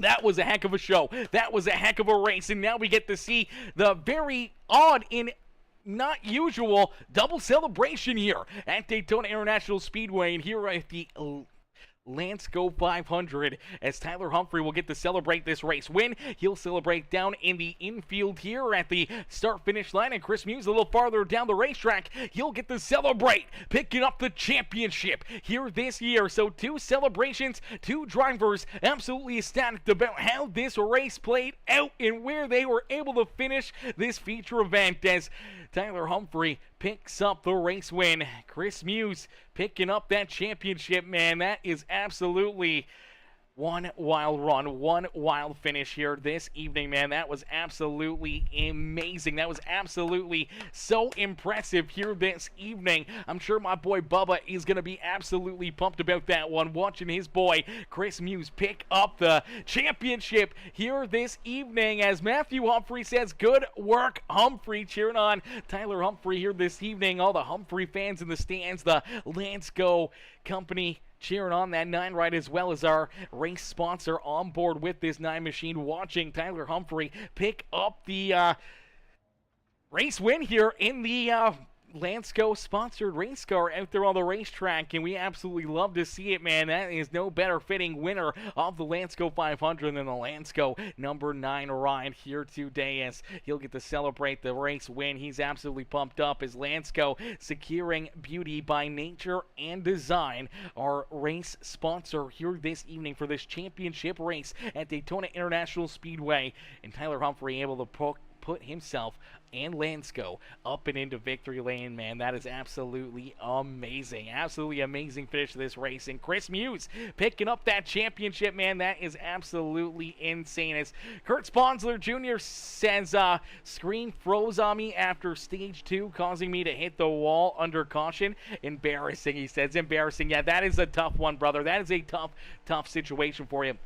It's embarrassing, but it's not really that embarrassing, man. We talked about it. Obviously, we saw what happened, and obviously, you know, we've seen it not only in this series, but we've seen it in other series. A lot of drivers, after the latest update, have ran into that bit of a glitch where the screen just kind of glitches on you. It freezes, and you got to basically, you know, Control-Alt-Delete and open up the task manager and close out of iRacing and join back into the race. And obviously, during racing action, it's tough, and we saw that for a few drivers. I'm pretty sure the same issue happened to Adolfo out there on the speedway, potentially.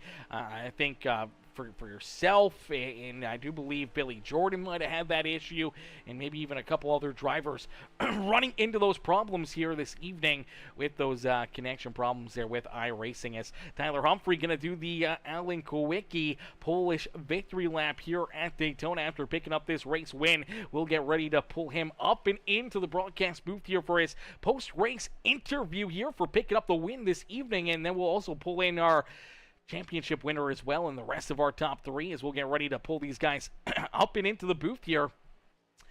Their post-race interviews, man. What a run, what a race, what a performance out there, man. As yeah, let's pull Tyler in right now as Tyler comes home in the top spot, picking up the win here this evening. Let's get him up into the booth.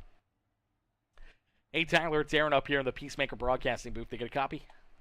I do. Tyler, man, what a run, what a race, man. You told us earlier, you know, in the Discord that obviously, you know, you've been moving, you've been, you know, away from the PC. Obviously, that means you haven't had a whole lot of time to, you know, practice and get ready for this race. But all of a sudden, you jump out there, the Landesco car finds its way into victory lane, man. Obviously, there was lots of ups and downs for you throughout the day in that first stage, losing the draft, going a lap down, then getting the wave around there late in that stage, and obviously the end of the stage, and then all of a sudden, you just slowly but surely work yourself into contention of this race, and then put yourself in the best place possible late in this one, and you put yourself up into victory lane, even with all those drivers around you battling for that championship. You were battling for this race win. You did not want to have anyone, even one of our championship drivers, get around you here late in this race, as you want to see a little bit of sunshine away from them here today. Yeah, this is a crazy race. There was so much fuel saving going on in that first stage, and I was just sitting around the outside. I was like, if I can pass them, why not go for it? So I started doing that, and I did it a few times, and one time I got left out to dry, and I I went to the back, and all of a sudden we had a big checkup, and I lost every bit of ground I had made up. So I was like, I worked with one of my teammates, James Garland. We worked together to make sure we didn't go a lap down, but we ended up right at the end of the stage one. We went a lap down, and I was like, oh, this may be over for me. But I came down pit road, got some fuel, which was, I think that was the turning point in my race. I got fuel, so whenever the stage caution came out, I was able to stay out and get that wave around, and that really tipped this whole race in my favor. I felt like just being able to fix the mistake I had made earlier in the race. So yeah, they continued to fuel save for the rest of the race, and I made a few more mistakes. But whenever I got out front, I felt like I was able to really control the race quite well. So it was a really great race. I mean, I'm super happy to see Chris win. Him and I race together every weekend. We're always right there, door to door battling. So, um, I don't. It's just awesome. I mean, I feel like we've had so many letdowns this season. Races that could have gone our way that just didn't. Races that we had some speed and just couldn't mount that charge. So yeah, it's awesome. Absolutely, definitely an awesome race and a great finish here for you as you're able to pick up the Landesco 500 checkered flag here this evening, and obviously doing it in the Landesco car, man, it's gotta feel that much special. If you wanna tell us a little bit about how that feels, obviously having a sponsor on board with yourself here this evening, and then putting that car up in victory lane, man. How does it feel to be that driver to do that here this afternoon? And then obviously tell us a little bit as well about Landesco. We try to talk about them a few times, a bunch of times here throughout this race. Obviously, a huge thank you to them for being our race sponsor here for the championship event, and I'm sure you can tell us a little bit more about Landesco as they're on your car, and obviously you're the one that hooked it all up here to be our sponsor this evening. Yeah, Landesco was one of the first people I reached out to. Early this season, we lost our big main series sponsor, and the league was kind of struggling for money. I know we were needing some financial help, and I came up with the idea to just, get a few bucks here and there to gather up for race sponsorship. So for throughout the playoffs, we've had a race sponsor every race, and yeah, it's greatly appreciated. I know the Garland family really appreciates it. It helps be able to put these on each week. This is not a cheap thing to do, and they do it all out of pocket. So but yeah, Landesco, they're out of Fort Myers. They do a lot of landscaping down there. It's really amazing. Whenever I went down to Fort Myers a few years ago, I noticed all the greenery and all the natural feeling. Even though it's Florida, it's kind of I don't know. Florida's very flat, but it had a lot of character. It was amazing. Landesco does a lot of the flowers, and they do all sorts of architectural needs for companies that are looking for layouts for their businesses on the outside. They don't do as much on the inside. They have another company for that. So yeah. Yeah, it's absolutely awesome, man. And if you guys haven't already, make sure you guys check them out over on their website at www.landesco.com and or on their Facebook page as well. You can find them over there at Landesco on Facebook as well. But man, that was a heck of a run, a heck of a drive, a crazy race all night long, and a huge shout out to Landesco coming in and being our sponsor. I've probably gotten their name wrong all night long. I'm pretty sure I've been saying Landesco like it's just like one word kind of deal. So we apologize about that. We didn't know, and we can't thank them enough. And obviously for you, man, we can't congratulate you enough coming in here, putting on a heck of a run, a heck of a race there, and then even late in this race, just hanging on and keeping these guys back there behind you, man, as it was a hornet's nest back there. All these playoff drivers still trying to pick up that championship, and obviously having Chris Muse, that driver that you battled with, race after race after race, he just kind of stuck with you, stayed glued to your back bumper. He could have probably jumped up to the outside and tried to take a lane away from somebody else that could have either helped him still pick up the championship or could have cost him the championship, as he just stays glued to your back bumper, pushes you home first, and him right there in second to win this championship. Yeah, for sure. I have a lot of respect for Chris. Every week, I mean, I am the first person to say that I am not perfect, but when it comes down to the finish, I am not willing to take out somebody, and I appreciate him realizing that, he can still do this while pushing me and getting me that win, and I really appreciate it. Absolutely. Well, Tyler, a great run, a great performance, and a great season here for yourself, man. Obviously, not a part of this championship 8, but being able to come in and clutch up the final race of the season here in a 500-mile, 200-lap feature event here at Daytona International Speedway, man. You got a lot of people I'm sure you'd like to thank here, man. Who would you like to shout out here for helping you not only throughout this race, but all season long? Yeah, I'd like to shout out Team Chevy and Tampa Motorsports for everything they do. You for the broadcast each week. I really appreciate it. It's amazing to go back and watch, and I cannot wait to go back and watch this one. It was a really good race. So my sponsors must love Poodles, the Bar Distillery, Landesco for everything they're doing. Isabel's Impact, go check them out.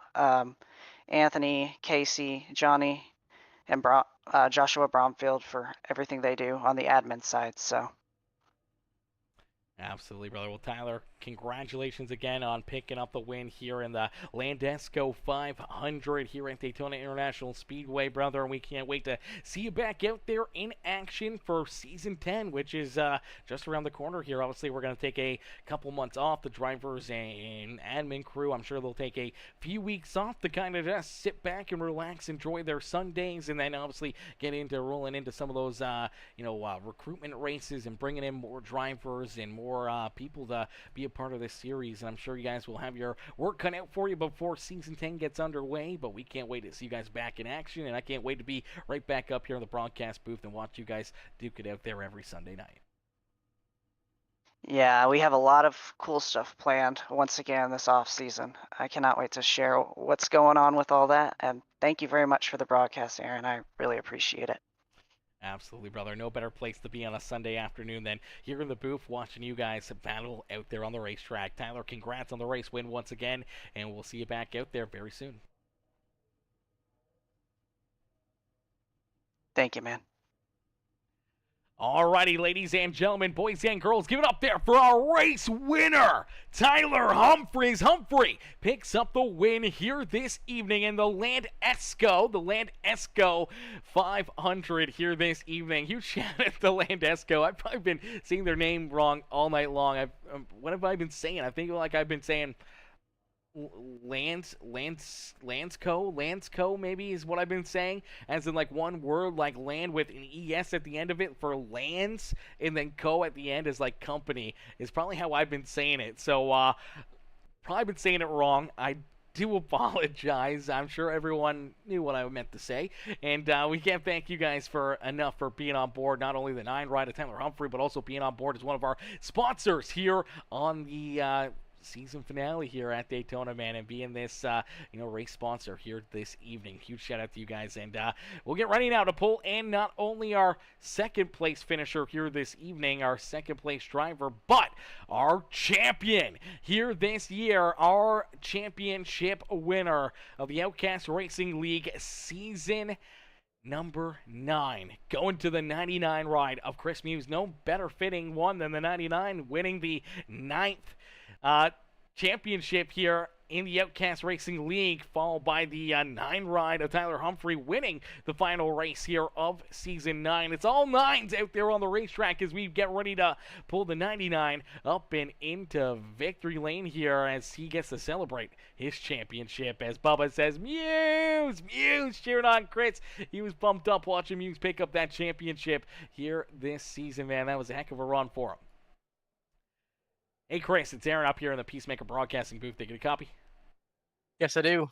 Chris, brother, man, congratulations. You are the Season 9 champion here in the Outcast Racing League, man. Take us back through this race. And what's going through your mind right now is you get to celebrate, not as our race winner, but as our champion here this evening.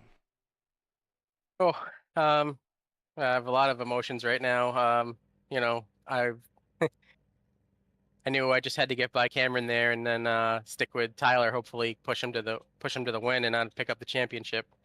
And right after the race, I found out my father just went to the hospital too with the I don't know if he wants me to say anything personal about him, so Yeah. but he's in the hospital and it's not really great, but yeah. But anyway, I wanted to dedicate the this championship to him.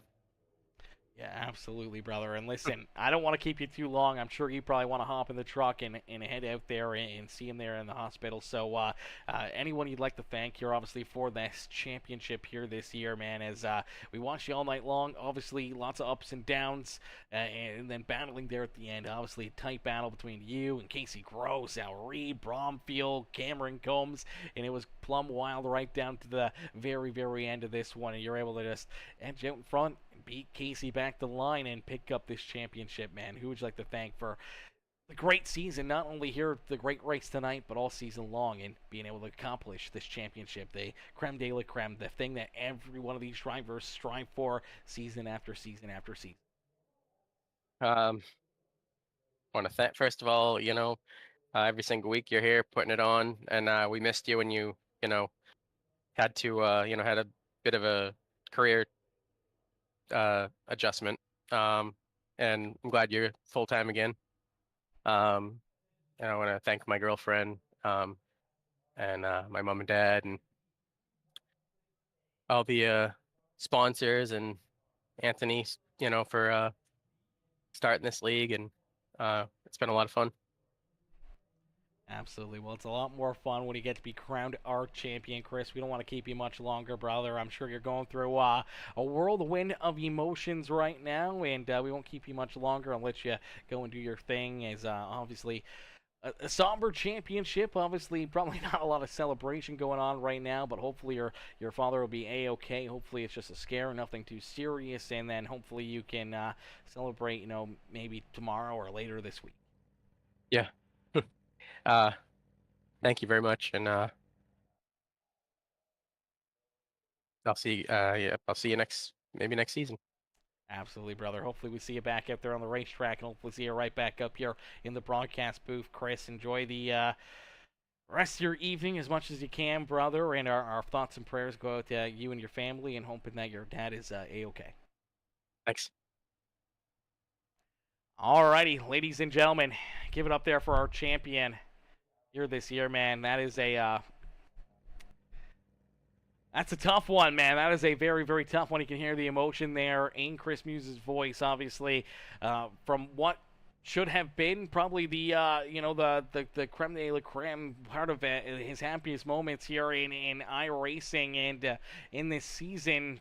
Obviously, kind of all going down the drain right there, man. Family always comes first, and for Chris, you can hear that, and I hope he hops out and goes and sees his dad as quickly as possible, and hopefully it's nothing major, hopefully it's nothing serious, and hopefully he'll be a-okay, and nothing too far wrong with him, as our hearts and prayers go out to Chris Muse and his entire family, and prayers go out to his dad to make a quick recovery, or hopefully it's nothing too serious, and maybe we'll get Chris back up here throughout the week for a little midweek interview for his championship, as I'm sure he'd love to talk a little bit more about it and how this race went for himself, but we didn't want to keep him too long.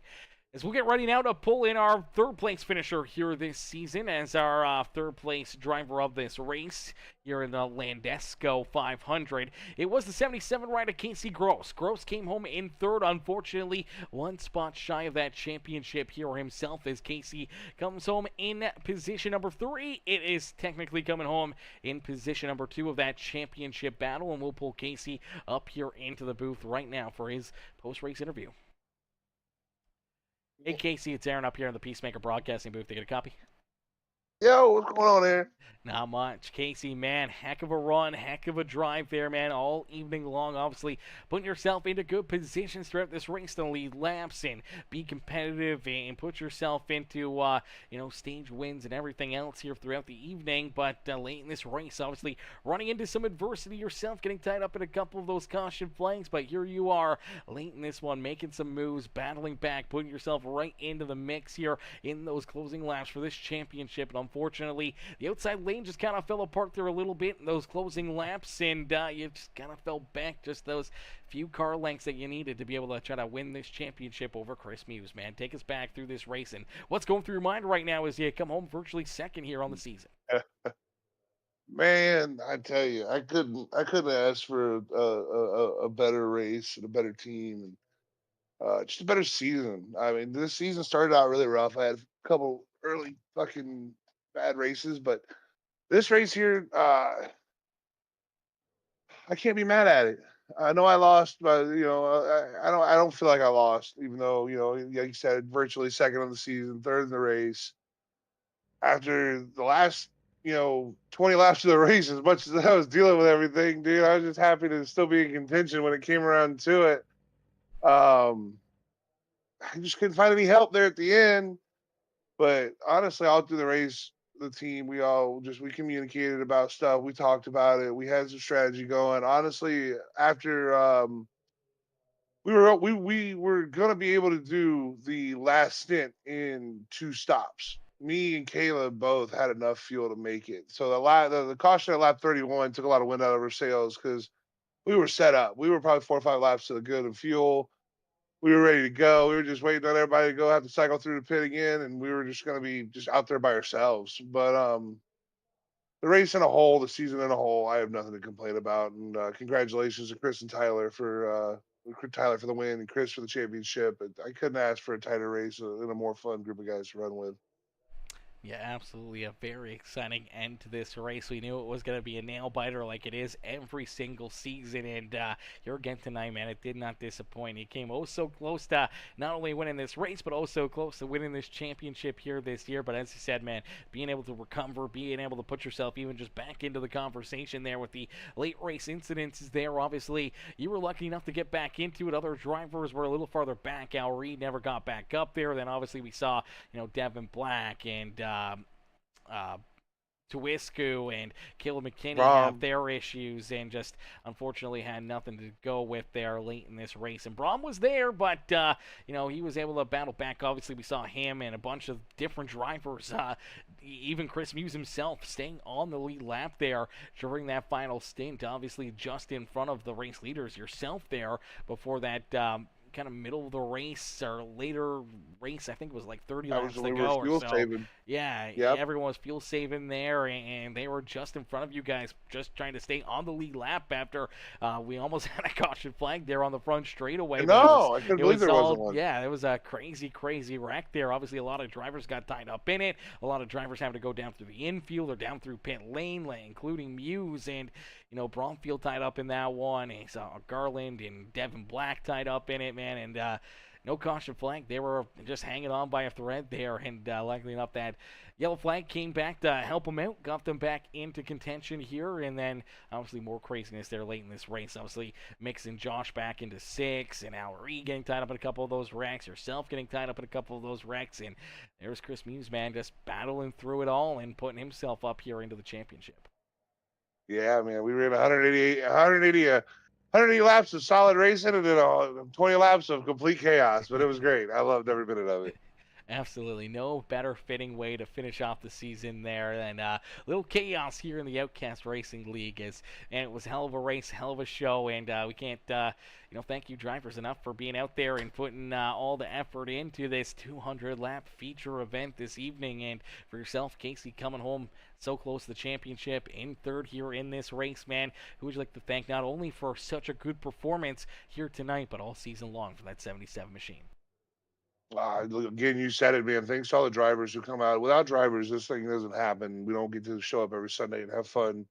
I mean, it would still be fun because we're hanging out with the boys, but it's always better when you got 18, 20 cars on the track. And so like I said, can't thank them enough for showing up every week and putting out good racing. I mean, it's an unbelievable high class of racing. It's always tight knit. It's always a good time.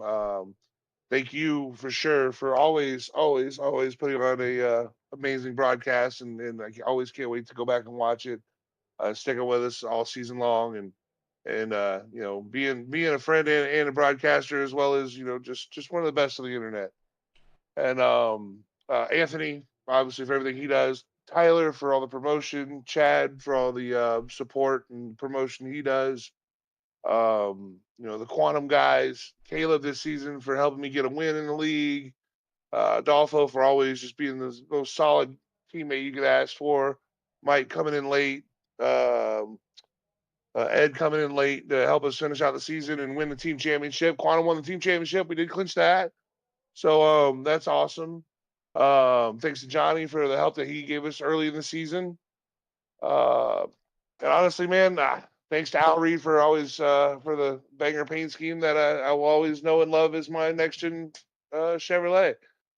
Other than that, man, just everybody who puts time into this to make this thing work. I just can't thank everybody enough.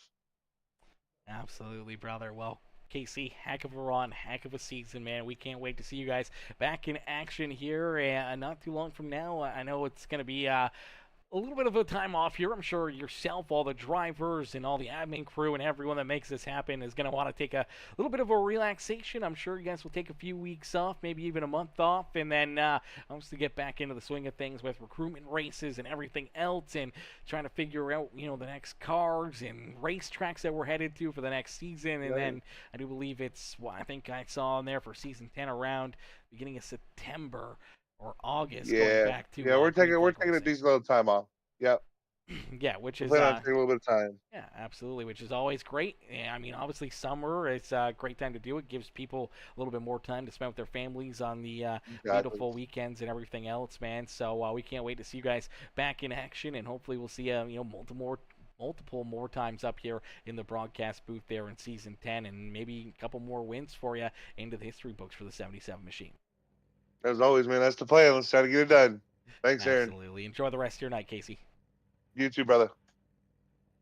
All right, ladies and gentlemen, boys and girls, give it up there for our third place finisher, Casey Gross. As Casey comes home there in position number 3 here this evening. Heck of a run, heck of a drive there for that number 77 machine, man. So close to being able to get it done, so close to being able to pick up that championship, man, but still not missing a beat, not giving up an inch out there, and, not having anything to complain about, man. Even after losing the championship, man, that is absolutely amazing to see him be so humble and everything else, man. It's a lot of fun. That's a lot of great racing action there, man. And unfortunately for a lot of these drivers, it did not go their way here this year, but they'll get another opportunity and try to hunt down this championship next season. We can't wait to see, hopefully, all these drivers and many more drivers in attendance to battle and duke it out there for season 10 of the Outcast Racing League. And we can't wait to be up here in the booth cheering them on and watching them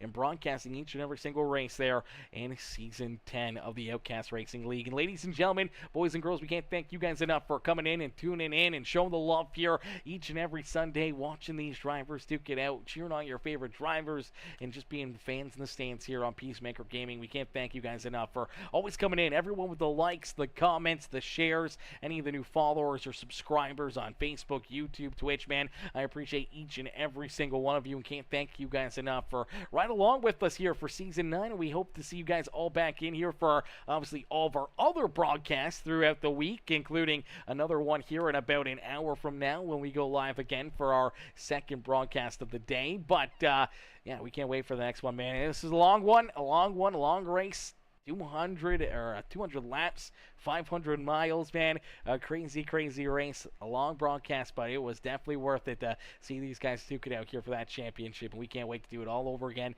next season. But thank you all for watching. Thank you all for tuning in. Huge shout again to Landesco, our sponsor here this evening for the Landesco 500, and hopefully we'll see all of our amazing sponsors. Huge shout out to them again as well. All of our amazing sponsors throughout the season that stuck with us and hung out with us here, and obviously, help make this all happen. All the drivers, all the sponsors, everyone that just makes this thing happen, man. We can't wait to be back next after summer, next season, Season 10, just around the corner. If you guys want in on the action, if you guys want to be part of that season, hit me up, and we can get you pointed in the right direction, get you into the Discord, and get you signed up for that one as well. And thank y'all for watching. Thank y'all for tuning in, and we'll see y'all later. Peace and love, babe. Peace and love, ladies and gentlemen.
Engines roar, louder than a lion about to feast. Racers in the zone, gripping wheels like a beast. Outcast lead, tearing up the blacktop terrain. Rubber burning speed, churning gasoline in their veins. Peacemaker's lens captures it clean.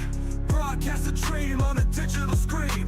NASCAR hearts with that outlaw creed. Outcast racing warriors of speed. Start your engines, thunder shakes the pit. Chrome shining bright, every car's legit. Draft moves tighter than a surgeon's hand. Chasing glory down roads cut loose from the land. From dusk to dawn, they circle the fight. Tires scream rebellion under stadium lights. Lap by lap, adrenaline sparks the night. Outcast league ends, never out of sight.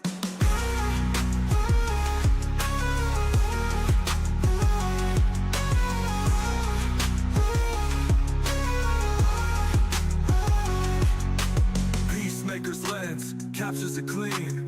Broadcast a dream on a digital screen. NASCAR hearts with that outlaw creed. Outcast racing warriors of speed. Start your engines, thunder shakes the pit. Chrome shining bright, every car's legit. Draft moves tighter than a surgeon's hand. Chasing glory down roads cut loose from the land. From dusk to dawn, they circle the fight. Tires scream rebellion under stadium lights. Lap by lap, adrenaline sparks the night. Outcast league ends, never out of sight. Racetrack gladiators, helmets on tight. Every second matters, every turn ignites. Born for the fuel, engines never betray. At the finish line, see who outruns the fray.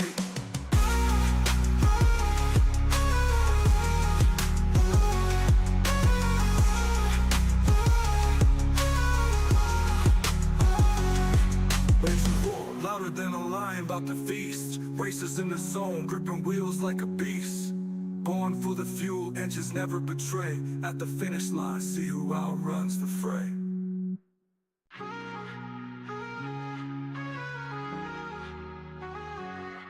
Engines roar, louder than a lion about to feast. Racers in the zone, gripping wheels like a beast. Outcast lead, tearing up the blacktop terrain. Rubber burning speed, churning gasoline in their veins. Peacemaker's lens captures it clean.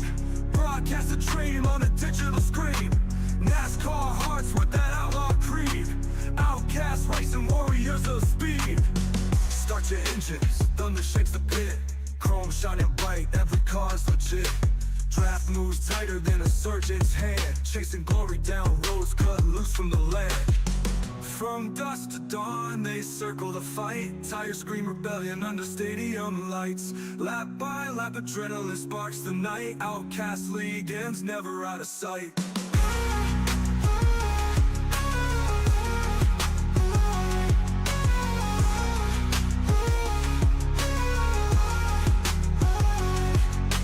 Peacemaker's lens captures it clean. Broadcast a dream on a digital screen. NASCAR hearts with that outlaw creed. Outcast racing warriors of speed. Start your engines, thunder shakes the pit. Chrome shining bright, every car's legit. Draft moves tighter than a surgeon's hand. Chasing glory down roads cut loose from the land. From dusk to dawn, they circle the fight. Tires scream rebellion under stadium lights. Lap by lap, adrenaline sparks the night. Outcast league ends, never out of sight.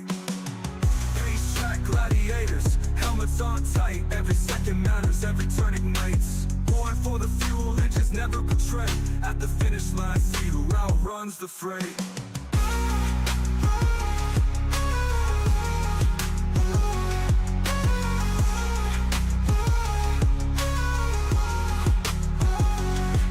Engines roar, louder than a lion about to feast. Racers in the zone, gripping wheels like a beast. Born for the fuel, engines never betray. At the finish line, see who outruns the fray.